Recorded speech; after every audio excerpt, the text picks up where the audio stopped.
सभी भाई बहनों को जय मसीह की प्रेज लॉर्ड। कहानी सुनना कितनों को पसंद है? कथा सुन्नलाई कतिलाई मन पर्छ? बड़ों को भी अच्छा लगता है, छोटों को भी अच्छा लगता है। ठुलोलाई पनि अनि सानोलाई पनि सबैलाई राम्रो लाग्छ। बाइबल की एक मजेदार कहानी आज हम सुनेंगे। बाइबलबाट हामीले एउटा एकदमै चाखलाग्दो कथा हामीले सुन्नेछौँ। कहानी का शीर्षक है, टाइटल है गधे की कहानी। त कहानीको शीर्षक नै छ गधाको कहानी, गधाको कथा। गधा की कथा बाइबल में है, बाइबलमा छ गधाको कथा। घोड़े की कथा भी है बाइबल में, घोडाको कथा पनि छ बाइबलमा। चींटी का भी कथा है बाइबल में, कमिलाको पनि कथा छ बाइबलमा। मछली की कथा भी है बाइबल में, माछाको कथा पनि छ बाइबलमा। तो प्रभु ने बोला, यदि प्रभुले भन्नुभयो, यदि तुम जानवरों के पास जाओ, मछलियों के पास जाओ, वे भी तुमको अच्छे अच्छे पाठ सिखाएंगे। त तिमीहरू जनावरको पछि र माछाहरूको पछि गयो भने पनि त्यहाँ पनि तिनीहरूले तिमीहरूलाई असल असल कुराहरू सिकाउँछ। देखिए अय्यूब की किताब में लिखा है वो बात। अय्यूबको किताबमा यो कुरो लेखिएको छ। 12 अध्याय अय्यूब की किताब और उसका 12 अध्याय 7 वचन। अय्यूबको किताब 12 अध्यायको 7 पद। Ask now the beasts and they shall teach thee, and the fowls of the air and they shall tell thee. पढिदिनुहोस् कसैले। तर अब पशुहरूलाई सोध न र तिमीहरूलाई सिकाइदिनेछन्, अनि आकाशका पक्षीहरूलाई पनि सोध र तिनीहरूले तिमीलाई बताइदिनेछन्। हाँ, जाओ पक्षियों के पास, पशुओं के पास, वो भी तुमको अच्छी अच्छी बातें सिखाएंगे। त पशुहरू कहाँ जाओ, पक्षीहरू कहाँ जाओ, त तिनीहरूले पनि तिमीहरूलाई असल असल कुराहरू सिकाउँछ। तो आज हम गधे की कहानी पवित्र शास्त्र बाइबल से सीखना चाहते हैं। त गधाको कथा चाहिँ हामीले पवित्र शास्त्र बाइबलबाट सिक्न खोजिरहेका छौँ। ये कहानी इतना इम्पोर्टेंट है और इतना अनिवार्य है कि परमेश्वर ने इसके विषय में 450 साल पहले कह दिया। त यो कथा चाहिँ यति साह्रो महत्त्वपूर्ण छ, परमेश्वरले 450 वर्ष अगाडि नै यो कुरो भन्नुभयो। देखिए जकरिया नबी की किताब, जकरिया भविष्यवक्ताको किताब, उसका 9 अध्याय जकरिया 9 अध्याय और उसका 9 वचन। 9 अध्यायको 9 पद। Rejoice greatly, O daughter of Zion. Shout, O daughter of Jerusalem. Behold, thy king cometh unto thee. He is just and having salvation, lowly and riding upon an ass, and upon a colt the foal of an ass. हे सियोनकी छोरी, खुबै आनन्द गर। हे यरुशलेमकी छोरी, जय जयकार गर। हेर, तेरा राजा त कहाँ आउनुहुन्छ, उहाँ धर्मी र उद्धार पाएका हुनुहुन्छ। उहाँ नम्र र एउटा गधामाथि एउटा गाडु गधाको बच्चामाथि चढेर आउनुहुन्छ। संडे स्कूल के बच्चे ये कहानी को अच्छे से जानते हैं। त सन्डे स्कुलका बच्चाहरूले यो कथालाई चाहिँ राम्रो जान्नुहुन्छ। मत्तीको सुसमाचार 21 अध्याय में 21 अध्यायमा ये पूरी कहानी बताई गई है। यो पूरा कथा चाहिँ बताइएको छ। आखिरी बार प्रभु यीशु मसीह यरूशलेम प्रवेश कर रहे हैं। प्रभु येशू मसीह अन्तिमचोटि यरुशलेममा प्रवेश गर्दै हुनुहुन्थ्यो। अब वहां से वापस नहीं आएंगे। अब त्यसपछि चाहिँ उहाँ फेरि फर्केर आउनेवाला हुनुहुन्थ्यो। यरूशलेम में वो अपना प्राण बलिदान करने जा रहे हैं। त आफ्नो प्राणलाई बलिदान गर्नको निम्ति यरुशलेम गइरहनु भएको थियो। जाने से पहले त जानु अघि 2 चेलों को उसने बुलाया, 2टा चेलालाई उहाँले बोलाउनु भयो और कहा, भाई फलाने रास्ते में जाना, जहां चौरास्ता है, एक गधा बंधा हुआ है, उसको खोलना। खोलते समय यदि कोई पूछे तो ये कहना, स्वामी को इसकी बड़ी आवश्यकता है, उसको मेरे पास लेकर आओ। त जाऊ भनिकन 2टा चेलालाई उहाँले पठाउनु भयो। दो बाटोमा गधा र गधाको बच्चा बाँधिएको छ, र गधाको बच्चालाई तिमीले लिएर आऊ, तिमीहरूले बाँधेको खोलेर लिएर आऊ। यदि कसैले तिमीलाई प्रश्न गर्यो भने यो चाहिँ मालिकलाई आवश्यकता छ भनेर भनिदेऊ। और उन्होंने 2 चेले गए, अनि 2टा चेला जानुभयो। गधे को उन्होंने खोल दिया, गधालाई खोल्यो प्रभु यीशु मसीह के पास लेकर आए। र प्रभु येशू कहाँ लिएर आउनुभयो। लोग इतने खुश हो गए, र मानिसहरू अति नै खुसी भए। अपने कपड़े उसके ऊपर डाल दिए, त आफ्नो लुगाहरू पनि त्यसमाथि राखिदिए। अपने कपड़े को रास्ते पर बिछा दिए। आफ्ना आफ्ना लुगाहरू बाटोभरि छाउँदै गए। प्रभु यीशु मसीह गधे के ऊपर सवार हो गए। त प्रभु येशू मसीह चाहिँ गधामाथि सवार हुनुभएको थियो। और होसन्ना होसन्ना जय घोष के साथ यरूशलेम में प्रवेश किए। होसन्ना होसन्ना भन्दै जय जयकारको साथमा यरूशलेममा प्रवेश गर्नुभयो। ये कहानी हम संडे स्कूल के बच्चों को कई बार सुनाते हैं। त यो सन्डे स्कुलका बच्चाहरूलाई हामीले कयौँचोटि सुनाएका छौँ। एक अच्छी विश्वासी माता है, एउटा एउटा असल आमा हुनुहुन्छ जो वो विश्वासी, फैमिली प्रेयर में ऐसा प्रार्थना करती थी, त उसले चाहिँ फ्यामिली प्रेयरमा यस प्रकारले प्रार्थना गर्दै थिइन्, हे प्रभु यीशु, हे प्रभु येशू, मेरे बच्चों को ऐसे गधे के समान बना त मेरो बच्चाहरूलाई चाहिँ यस्तो गधा जस्तै बनाउनुहोस् कि वो तुझको अपने ऊपर सवार करके घूमे। कि तिनीहरूले चाहिँ तिनीहरूको माथि बोकेर घुमुन्। बच्चे इतने नाराज हो जाते थे, गुस्सा करते थे, ये क्या प्रार्थना, हमको गधा बनाना चाहते हो क्या? त बच्चाहरू चाहिँ एकदम रिसाउँथे र तिनीहरूले भन्ने गर्थे कि हामीलाई गधा बनाउन खोजिरहेछ, यो कस्तो खालको प्रार्थना भनेर भन्थे। आज वही व्यक्ति पूरे पंजाब की सेवा को एक प्रकार से संभाल रहा है, वो प्रभु की सेवा में है। आज त्यही बच्चा जसले त्यस्तो भन्थ्यो उनले चाहिँ आज पन्जाबभरि नै उनले सेवकाईहरू सम्हालिरहनु भएको छ। ये कहानी जो मत्ती सुसमाचार के 21 अध्याय में पूरा हुआ, वो पूरा होने से पहले 450 साल पहले जकरिया के द्वारा प्रभु ने बता दिया था ऐसा होने वाला है। त जकरियाले भनेको कुरा यो चाहिँ 450 वर्ष अगाडि यो हुनेवाला छ भन्ने कुरा यो पूरा भयो। ये गधे की कहानी जो है असल में किसकी कहानी है? यो गधाको कहानी जो छ, कथा जो छ, यो चाहिँ कसको कथा हो? प्रभु यीशु मसीह की कहानी, प्रभु येशूको कथा हो। और कोई? अरू कोही? जोसेफ भाई ने कहा ये गधे की कहानी प्रभु यीशु मसीह की कहानी है। जोसेफ भाइले भन्यो गधाको कथा चाहिँ प्रभु येशूको कथा हो भनेर। और कोई है? अरू कोही हुनुहुन्छ? किसकी कहानी है ये? कसको कथा हो यो? मेरो कहानी बोले ना, सब बोलिए मेरो कहानी। सबैले भन्नुहोस् मेरो कथा, मेरो कथा। सब लोग नहीं बोल रहे, सबैले भनिरहेछन्, भन्नुहोस् मेरो कथा भनेर भन्नुहोस्। मेरो कथा। गधे की कहानी प्रभु यीशु मसीह की नहीं है, मेरी कहानी है, इनकी कहानी है, आप सबकी कहानी है। त गधाको कथा चाहिँ प्रभु येशूको होइन तर मेरो हो अनि तपाईहरु सबैको यो कथा हो। ये प्रश्न पूछकर फिर हम आगे बढ़ेंगे। त यो प्रश्न सोधेर अगाडि हामी बढ्छौं। गधा कौन है? गधा चाहिँ को? अय्यूब की किताब, अय्यूबको किताब और उसका 11 अध्याय। अय्यूब 11 अध्याय। अय्यूब की किताब उसका 11 अध्याय, अय्यूब 11 अध्यायको और उसका 12 वचन। 12 Padma, Vain man would be wise, though man be born like a wild ass's colt. किनकि मानिस जंगली गधाको बछडा जस्तो जन्मे तापनि खोक्रो मानिसको बुद्धिमान हुन चाहन्छ। मनुष्य का जन्म कैसे हुआ? मनुष्य व्यर्थ में ज्ञानी बनने की कोशिश करता है क्योंकि जन्म से ही वो जंगली गधे के समान है। मानिसले त्यसै आफूलाई बुद्धिमान भनेर ठान्ने कोसिस गर्छ, तर त्यो चाहिँ बाल्यकालदेखि नै त्यो गधाको बच्चा जस्तै हो। जन्म से 11 का 12 पढ़िए। जन्म से, किनकि मानिस जंगली गधाको बछडा जस्तो जन्मे तापनि खोक्रो मानिस बुद्धिमान हुन चाहन्छ। आपने सुना होगा जन्म से मनुष्य पापी है, लेकिन आज बाइबल में हमको ये सीखने के लिए मिल रहा है जन्म से मनुष्य जंगली गधे के समान है। तपाईले सुन्नु भएको कुरा कि जन्मैबाट मान्छे पापी हुन्छ भनेर, तर आज हामीले सुन्न पाइरहेको छौं जन्मदेखि नै मान्छे गधाको बच्चा हो भनेर। मैं पूरी कहानी बताऊंगा तो 4 बज जाएंगे। तो पूरी कथा मैले भन्न थाले भने त 4 बज्छ, इसलिए कहानी को छोटकरी में बताऊंगा। तो म छोटकरीमा कथालाई भन्ने कोसिस आप गर्छु। ध्यान नहीं देंगे तो आपको समझ में नहीं आएगा। तो यदि ध्यान दिनु भएन भने तपाईले बुझ्न सक्नुहुन्न। अब बोलिए गधा कौन है? अब भन्नु गधाको। बहुत बढ़िया, मैं गधा हूँ। मैं गधा हूँ। आप नेपाली गधा हैं? आप तपाईँ नेपाली गधा हो? मैं इंडिया का गधा हूँ। म चाहिँ इन्डियाको गधा हो।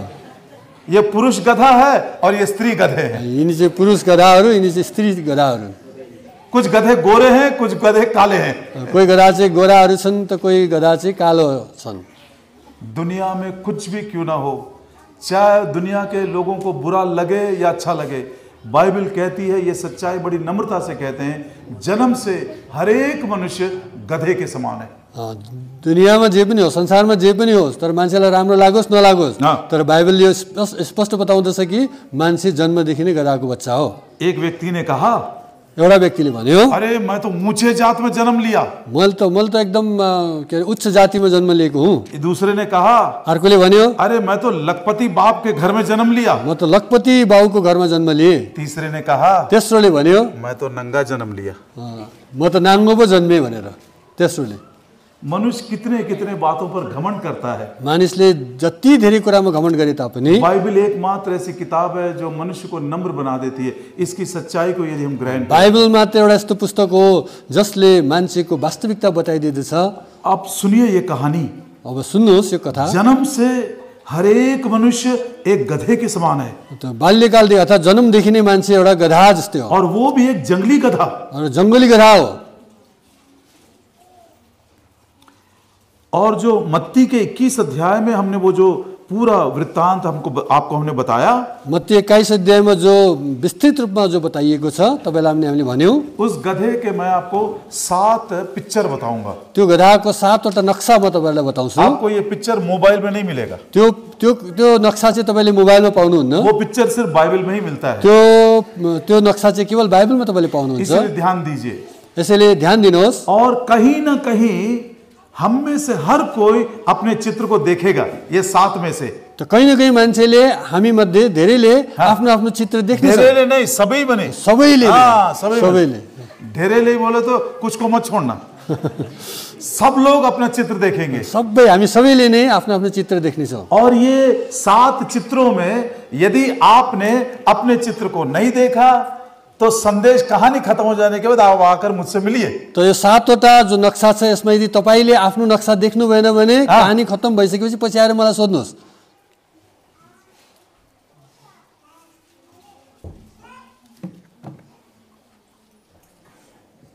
पहला चित्र, पहिला चित्र अथवा पहिला नक्सा चाहिँ द डोंकी इज बाउंड, गधा बंधा हुआ है। त त्यो गधा चाहिँ बाँधिएको छ, पहिलो चित्र। इसके बहुत सारी बातें हम बाइबल से बोल सकते हैं, तो यसको बारेमा धेरै बाइबलबाट हामी बोल्न सक्छौं। लेकिन आज मेरे मन की इच्छा है, जैसे प्रभु ने प्रेरणा दिया, ये 2 बंधन के बारे में बात करेंगे। तर प्रभुले मलाई जस्तो कुरो दिनुभयो, प्रेरणा दिनुभयो, त्यो अनुसार म यो 2टा बन्धनको बारेमा कुरा गर्छु। पहला चित्र कौन सा है? पहिला नक्सा चाहिँ कुन चाहिँ हो? प्रभु यीशु ने कहा, प्रभु येशू मसीहले भन्नुभयो, चौरस्ते में जाना, त्यो 2 बाटोमा जानु, और 2 बाटो, हाँ, चौरस्ते में जाना, वहां पर गधा बंधा हुआ है। चौरस्ता भन्ने अब चौरस्ता मतलब चौबाटो। हाँ, चौबाटो ऐसा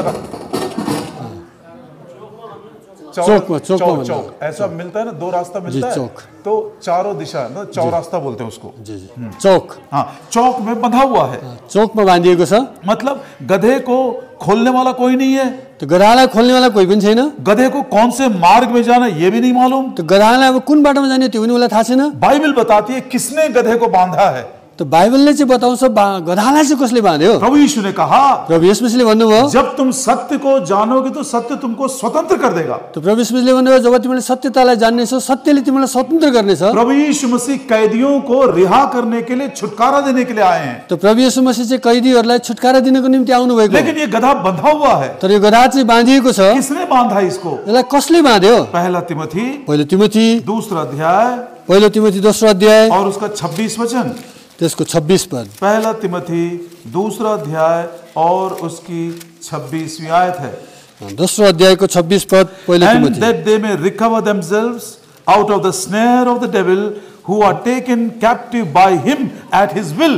पहिलो तिमोथी 2 का 26 में तो नहीं, एकछिन क्षमा करना, 2 तिमोथी, 2 तिमोथी रहेछ, माफ गर्नुहोस्, 2 तिमोथी 2:26। अब म पढ्दैछु। अनि शैतानले पासोबाट छुट्नका निम्ति तिनीहरू होसमा आउलान्, जो शैतानद्वारा त्यसको इच्छा पूरा गर्नका निम्ति कैदमा हालिएका छन्। शैतान ने अपनी इच्छा के अनुसार हमको बांध दिया है। तो शैतानले उसको इच्छा अनुसार हामीलाई बाँधेको छ, और हम अपनी इच्छा के अनुसार कुछ कर भी नहीं सकते। तो हाम्रो इच्छा अनुसार हामीले केही गर्नै सक्दैनौँ। अच्छा करना भी चाहते हैं लेकिन नहीं हो रहा है। राम्रो गर्न चाहन्छौँ तर हुँदैन। जो बुरा हम नहीं करना चाहते हैं उसी को बार-बार कर रहे हैं। जो खराब कुरा हामीले गर्नै चाहदैनौँ त्यसलाई हामीले बारम्बार गरिरहेका छौँ। ये शैतान ने अपनी इच्छा के अनुसार हमको बांध दिया। तो शैतानले उसको इच्छा अनुसार हामीलाई बाँधेको छ। आपको मालूम है एजिकियल को परमेश्वर ने एक बार एक बड़े पहाड़ के ऊपर लेकर गया। तो तपाईलाई थाहा छ इजिकियललाई एकचोटी परमेश्वरले एउटा अग्लो पहाडमा लिएर जानुभयो। वो ऊंचे पहाड़ पर ले जाकर कलीसिया का दर्शन देने से पहले एजिकियल को प्रभु ने तराई में लेकर गया। त्यो अग्लो पहाडमा मण्डलीको दर्शन दिनुभन्दा पहिला उहाँले तल लिएर जानुभयो। तो ये अनुभव हमको जरूरी है। यो अनुभव हुनु जरुरी छ। पहाड़ के ऊपर चढ़ना, माथि पहाडमाथि चढ्नु, परमेश्वर के मंदिर का दर्शन पाना, परमेश्वरको घरको दर्शन पाउनु, उससे पहले तराई में उतरना है। त्योभन्दा पहिला चाहिँ तल आउनु जरुरी छ। ये एजिकियल के 37 अध्याय में 37 में लिखा है। त यो इजिकियलको किताब 37 अध्यायमा लेखिएको छ। तब परमेश्वर ने पूछा, तब परमेश्वरले सोध्नुभयो, हे मनुष्य के पुत्र हे एजिकियल, मान्छेको सन्तान इजिकियल, क्या दिखाई दे रहा तुझको?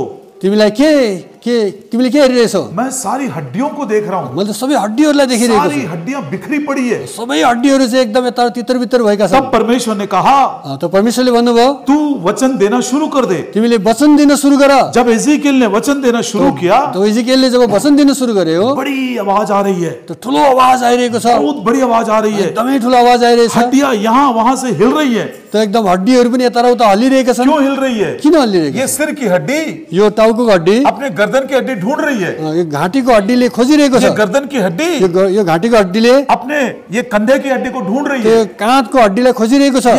ये हड्डियां जब जुड़ गई, यो हड्डी जब जोडिन्छ, वो अपनी रीढ़ की हड्डी ढूंढ रही फेरि है। उसले रीढको हड्डी अर्थात् यो स्पाइनको हड्डीलाई खोजिरहेको हर छ। एक हड्डी अपने अपने उस जॉइंट को ढूंढ रहा था। त सबै हड्डीहरूले आफ्नो आफ्नो जोइन्टलाई खोजिरहेको थियो। असल में वो तराई में इतनी हड्डियां आई कैसे? त त्यो तराईमा हड्डी कहाँबाट आयो यसरी? ध्यान से सुनिएगा इसको। एकदम ध्यानसित सुन्नुहोस्। शैतान कभी कभी हमको ऐसे फुगा देता है और ऊंचे ऊंचे स्थानों में ले जाकर हमको भरमा देता है। त शैतानले हामीलाई धेरैचोटि एकदम माथि माथि लिएर गएर हामीलाई भरमाइदिन्छ। और उसने इन मनुष्यों को उनकी इच्छा के विरोध में ऊपर लेकर गया। ती मानिसहरूलाई आफ्नो उसको इच्छाको अनुसार तिनीहरूलाई चाहिँ माथि लिएर गएको थियो उसले। और जब एकदम ऊंचे पर चढ़ गए, जब एकदम तिनीहरू माथि गएका थिए, चढेका शैतान थिए, ने पूछा, शैतानले सोध्यो, अरे देखो दुनिया कितनी अच्छी है, हेर त दुनिया कति राम्रो छ, कितना रंगीला है, कति रमाइलो छ, और कितना मजा है, कितना मौज है इसमें। कति मजा छ, कति आनन्द तो छ। जैसे जैसे आप ऊपर चढ़ते जाते हैं, दुनिया बड़ी होती जाती है। जति जति तपाईँ माथि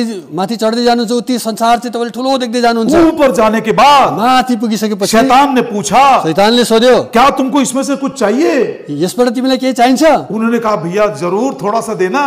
यसबाट अलिकति दिनु नि भनेर भन्छ। तो शैतान ने बोला, तो शैतानले भन्यो, एक बार झुककर प्रणाम तो कर मुझको। एक बार मलाई झुकेर दण्डवत गर। वो ऐसा लालच में आकर त्यो लालचमा आएर आपके सुख विलास के लिए, तपाईको सुख विलासको लागि, संसार की वस्तुओं के लिए, संसारका कति यस्ता कुराहरुको संसार लागि, के धन दौलत के लिए, संसारको धन दौलतको लागि, संसार की महिमा के लिए, संसारको महिमाको लागि मनुष्य एक बार झुक गया मानिस चाहिँ झुकिहाल्यो। और ऊपर के पहाड़ से उसको नीचे ढकेल दिया। त त्यो माथिबाट चाहिँ शैतानले तल घचिदियो। मनुष्य यदि अपने इच्छा के अनुसार तराई में गया होता, त मान्छे यदि आफ्नो इच्छा अनुसार तिनीहरू तराईमा पहिला गएको भए, और यदि वो ऊपर नहीं आ सकता है, तिनीहरू माथि आउन सक्दैन भने वो सो जाएगा, त्यो सो जाएगा, त्यो सुत्छ, वो बेहोश हो जाएगा, त्यो बेहोस हुन्छ, मर जाएगा, मर्छ, क्योंकि खाना नहीं है, खाना छैन, लेकिन हड्डियां वैसी रहेगी। हड्डी चाहिँ त्यस्तै रहन्छ। लेकिन वहां पर हड्डियां बिखर गई है। तर हड्डी चाहिँ त्यहाँ हामी देख्छौँ कि पुरा तितर-बितर भएको छ। किसी ने उसको पहाड़ के ऊपर से नीचे ढकेल के गिरा दिया। यसै कारणले हामीले बुझ्न सक्छौँ कि त्यसलाई चाहिँ माथि पहाडबाट धकेलिएको हो। ये मेरी कल्पना नहीं है, यो मेरो कल्पना होइन। शैतान ने यही तरीका प्रभु यीशु मसीह के साथ इस्तेमाल किया। तो शैतानले प्रभु यीशु मसीहलाई पनि यस्तै प्रकारको तरिकालाई इस्तेमाल गर्न प्रभु खोज्यो। यीशु मसीह को एक ऊंचे पहाड़ पर लेकर प्रभु गया यीशु मसीहलाई एकदम अग्लो पहाडमा लिएर गयो। और क्या बोला? अनि के भन्यो? ये सारा सामर्थ, यो सबै सामर्थ्य, ये सारी महिमा, यो सबै महिमा और ये सारे राज्य मैं तुझको दूंगा। यो सबै राज्यहरू म तिमीलाई मैं दिनेछु, सब कुछ दे दूंगा तुझे। म सबै तिमीलाई दिनेछु, एक बार दंडवत कर। केवल मलाई एकचोटि दण्डवत प्रभु गर। यीशु ने क्या कहा? तो प्रभु यीशु मसीहले के भन्नुभयो? हे शैतान, तू हे मुझसे दूर हो जा। हे शैतान, त मबाट टाढा होइ जा। तू अपने परमेश्वर यहोवा के अलावा किसी के सामने दंडवत नहीं करेगा। त आफ्नो परमेश्वर यहोवालाई बाहेक अरु कसैलाई पनि दण्डवत गर्ने छैनस्। ये इतना दुष्ट है ये शैतान। यदि प्रभु यीशु मसीह के साथ ऐसी परीक्षा में उसको डालने की कोशिश किया, आप और मैं तो कुछ भी नहीं है। तो शैतान यति साह्रो दुष्ट छ, उसले प्रभु यीशु मसीहलाई त त्यस्तो परीक्षामा हाल्यो भने तपाईँ र म त केही पनि होइन। शैतान इस रीति से धोखा दिया। तो शैतानले यस्तो प्रकारले धोका दियो, हमको सब प्रकार के सुख विलास का, धन दौलत का, मान इज्जत महिमा का धोखा देकर ऊंचे पहाड़ पर चढ़ा दिया, और वहां से जब हमने उसको दंडवत किया, वहां से हमको ढकेल के नीचे गिरा। शैतानले मोज मजाका कुराहरू, कति सुख विलासका कुराहरू, यस्ता यस्ता कुरा देखाएर तपाईँ र मलाई पहाडमा चढायो, अनि त्यहाँबाट चाहिँ त्यसले हामीलाई घुचिदियो। बड़े भाई लोग इस बात को समझिए। ठुलो ठुलो दाजुहरूले यो कुरालाई बुझ्नुहोस्। सेवा करने वाले भाई लोग, भाइहरू जो सेवा गर्नुहुन्छ, बुझ्नुहोस्। हेर्नुहोस् जो जिम्मेदारी उठा रहे हैं, मण्डलीको जसले जिम्मा उठाइरहनु भएको छ आप भी ध्यान से सुनिएगा। तपाईले एकदम ध्यानसित सुन्नुहोस्। एक बार एक कनानी स्त्री आई थी प्रभु यीशु मसीह के पास, प्रभु येशू कहाँ एक बार एउटा कनानी स्त्री आएकी और थिई। उसने कहा मेरी बेटी की तबीयत बिल्कुल ठीक नहीं है, मेरो छोरीको अब के अरे स्वास्थ्य चाहिँ एकदम ठिक छैन, बिल्कुल उसको ठीक कर दो आप। अब उहाँलाई चाहिँ ठिक गरिदिनु। प्रभु यीशु ने कहा प्रभु येशू मसीहले भन्नुभयो बच्चों की रोटी लेकर कुत्तों को देना ठीक नहीं है। त नानीहरूको रोटी लिएर कुकुरहरूलाई दिनु उचित छैन। उस स्त्री ने क्या कहा? त्यो स्त्रीले के भन्यो? प्रभु जी ये बात बिल्कुल सच है, यो कुरा चाहिँ एकदम सत्य हो। लेकिन कुत्ते क्या करते हैं? तर कुकुरले के गरिरहेका हुन्छन्? बच्चे जब मेज के ऊपर बैठकर रोटी खाते हैं जब टेबलमा बसेर उनीहरूले रोटी खाइरहेका हुन्छन् तो छोटे छोटे टुकड़े नीचे गिरते हैं। त्यो सानो सानो टुक्राहरू तल खस्छ।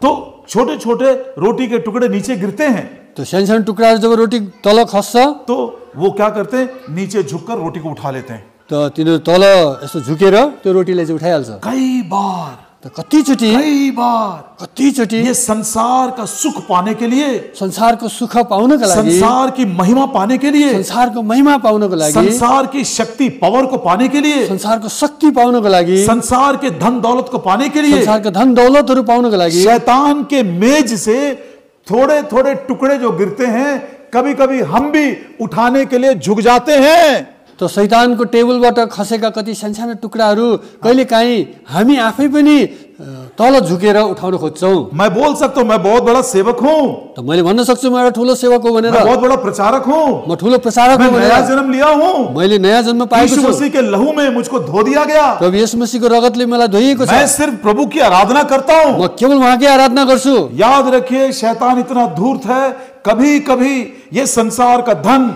संसार की माया, संसार का सुख विलास, संसार की महिमा, ये सब देने के लिए कभी कभी उसके टेबल से जो चूर चार गिरता है उसको उठाने के लिए हम भी कभी कभी झुक जाते हैं। याद राख्नुहोस् संसारका कति महिमा, संसारका कति सुख विलासका कुराहरू, यस्ता कुरालाई ल्याएर त्यसको जो टेबलबाट खसेका कुराहरू टिप्नको लागि कहिलेकाहीँ हामी पनि झुकिहाल्छौँ तल। तो पहला बंधन ये है, त पहिला बन्धन चाहिँ यो हो। शैतान ने अपनी इच्छा के अनुसार हमको बांध दिया है, त शैतानले उसकै इच्छाको अनुसार हामीलाई बाँधिदिएको छ। वो इतनी आसानी से नहीं छोड़ेगा। त त्यति सजिलो प्रकारले त्यसले छोड्नेवाला छैन। ओ प्रिय प्रभु दया करे हमारे ऊपर। प्रभुले हामीलाई दया गर्नुभएको होस्। दूसरा बंधन अनि अर्को बन्धन प्रेरितों के काम प्रेरितको किताब और उसका 8 अध्याय, प्रेरितको किताब 8 अध्याय और उसकी आयत है 23 8 अध्यायको 23 पद हामी पढ्दैछौँ। I perceive that thou art in the gall of bitterness and in the bond of iniquity. किनभने म देख्छु तिमी तीतो पित्तले भरिएको र अधर्मले बाँधिएका छौ। हाँ, तू अधर्म के साथ बंधा हुआ है। त अधर्मले बाँधिएको छस्। अधर्म का असली मीनिंग क्या है? अधर्मको अर्थ के हो? कलवरी के क्रूस के पास जब आते हैं, जब कलवरीको क्रुस लिएर हामी आउँदछौँ, क्रूस घातित मसीह को जब हम देखते हैं, जब क्रुस घातित प्रभु येशूलाई हामी देख्दछौँ, तब ये अधर्म का सही मीनिंग हमको पता चलता है। त्यसको अधर्मको असली अर्थ चाहिँ हामीले त्यहाँनिर बुझ्छौँ। यशायाह नबी की किताब, यशायाहको किताब उसका 53 अध्याय, यशायाह 53 अध्याय उसका 6 वचन, त्यसको 6 पद, 53 अध्यायको 6 पद, 53 verse 6. 53 अध्यायको 6 पद। All we like sheep have gone astray, we have turned everyone to his own way, and the Lord has laid on him the iniquity of us all. हामी सबैले भेडाहरूले चाहिँ बाटो बिराएका छौँ, हामी हरेक आफ्नो बाटोतिर लागेका छौँ, तर परमप्रभुले हामी सबैको अधर्म उसैमाथि राखिदिनु भएको छ। हमारे अधर्म को परमेश्वर ने प्रभु यीशु मसीह के ऊपर डाल दिया। हामी सबैका अधर्महरू परमेश्वरले प्रभु येशू मसीहमाथि राखिदिनु भएको छ। कौन सा धर्म है?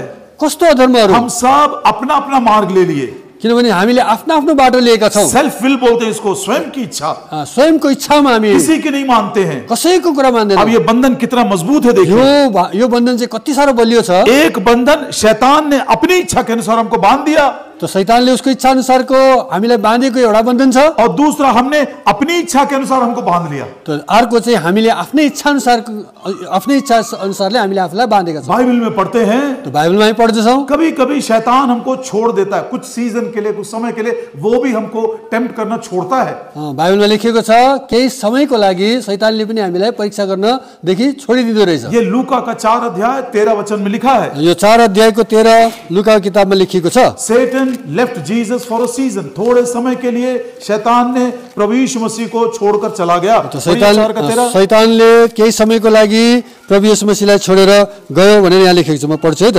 अनि सबै परीक्षा गरी सिद्ध्याउनु भएपछि शैतान उहाँ कहाँबाट केही समयका निम्ति गयो। कुछ समय के लिए शैतान छोड़ता है, केही समयको लागि शैतानले हामीलाई छोडिदिन्छ, लेकिन हम तो अपने आप को छोड़ नहीं सकते। तर हामीले आफै आफूलाई त छोड्न सक्दैनौँ। वो कितना भयानक ये बंधन है। त यो कति भयंकर बन्धन छ। ये गधा बंधा हुआ है यो गधा बाँधिएको छ और ये हमारे पहला चित्र है। यो चाहिँ हाम्रो पहिलो चित्र हो। हर एक मनुष्य ऐसा ही बंधा हुआ है, प्रत्येक मान्छे यसरी नै बाँधिएको छ। लेकिन परमेश्वर ने हमसे प्रेम किया। तर परमेश्वरले हामीलाई प्रेम गर्नुभएको छ। ऐसे गधे को यस्तो गधालाई खोलने के लिए, खोल्नको लागि, स्वतंत्र करने के लिए, स्वतन्त्र गर्नको लागि, छुटकारा देने के लिए छुटकारा दिनको लागि परमेश्वर ने नियम बनाया। त परमेश्वरले कुनै नियमहरू बनाउनु भएको कौन छ। सा नियम? त्यो नियम कस्तो? निर्गमन की किताब प्रस्थानको किताब 13 अध्याय प्रस्थान 13 अध्याय और उसका 13 वचन। त्यसको 13 अध्यायको 13 पद। The book of Exodus chapter 13 and verse 13. त 13 को 13 प्रस्थानको किताब हामी पढ्दैछौँ। And every firstling of an ass thou shalt redeem with a lamb, and if thou wilt not redeem it, then thou shalt break his neck. अनि गधाको हरेक जन्मेको पहिले जन्मेकालाई तिमीले पाठो दिएर छुटाउनु, अनि यदि तिमीले त्यसलाई छुटाउन चाहँदैनौ भने तिमीले त्यसको गर्दन भाँचिदिनु। बस हर एक गधे को यदि तू छुड़ाना चाहता है तो उसके संति या उसके बदले में एक मेमने का बलिदान करना। तो प्रत्येक गधा यदि तिमीले छुडाउन चाहन्छौ भने त्यसको बदलीमा चाहिँ कुनै मेमनालाई, कुनै थुमालाई, कुनै पाठोलाई चाहिँ बलि गर्नु। यदि तू कहे, यदि तिमीले भन्यो भने कि ये गधा मुझको अच्छा नहीं लगता, यो गधा मलाई मन पर्दैन, ये गधे की आवाज ठीक नहीं है, यो गधाको आवाज ठीक छैन, ये गधा ठीक से चलता भी नहीं है, यो गधा ठीकसित हिँड्दैन पनि, इसके लिए, इस बदसूरत गधे के लिए, ये बद आवाज गधे के लिए अपने मेमने का क्यों बलिदान करूं? तो यस्तो नराम्रो गधाको लागि मैले आफ्नो यो पाठोको बलिदान किन गर्ने? यदि तेरे मन के अंदर गधे को छुड़ाने की इच्छा नहीं है, यदि तिमीलाई चाहिँ गधा छुडाउने इच्छा छैन भने उसके गर्दन को मोड़कर मार डालना।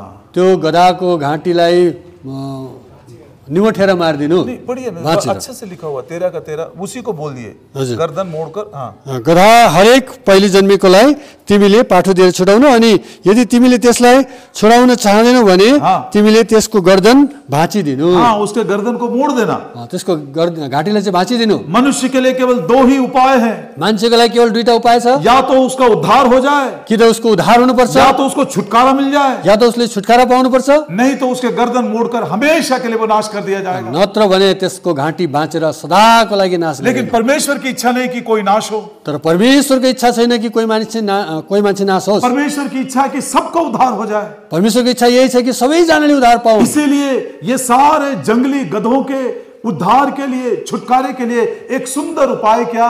अपने पुत्र प्रभु यीशु मसीह को भेजा। यसैले यो जंगली गधाहरूको छुटकाराको निम्ति एउटा उपाय त्यो चाहिँ परमेश्वरले आफ्नै पुत्र प्रभु यीशु ख्रीष्टलाई पठाउनु भयो।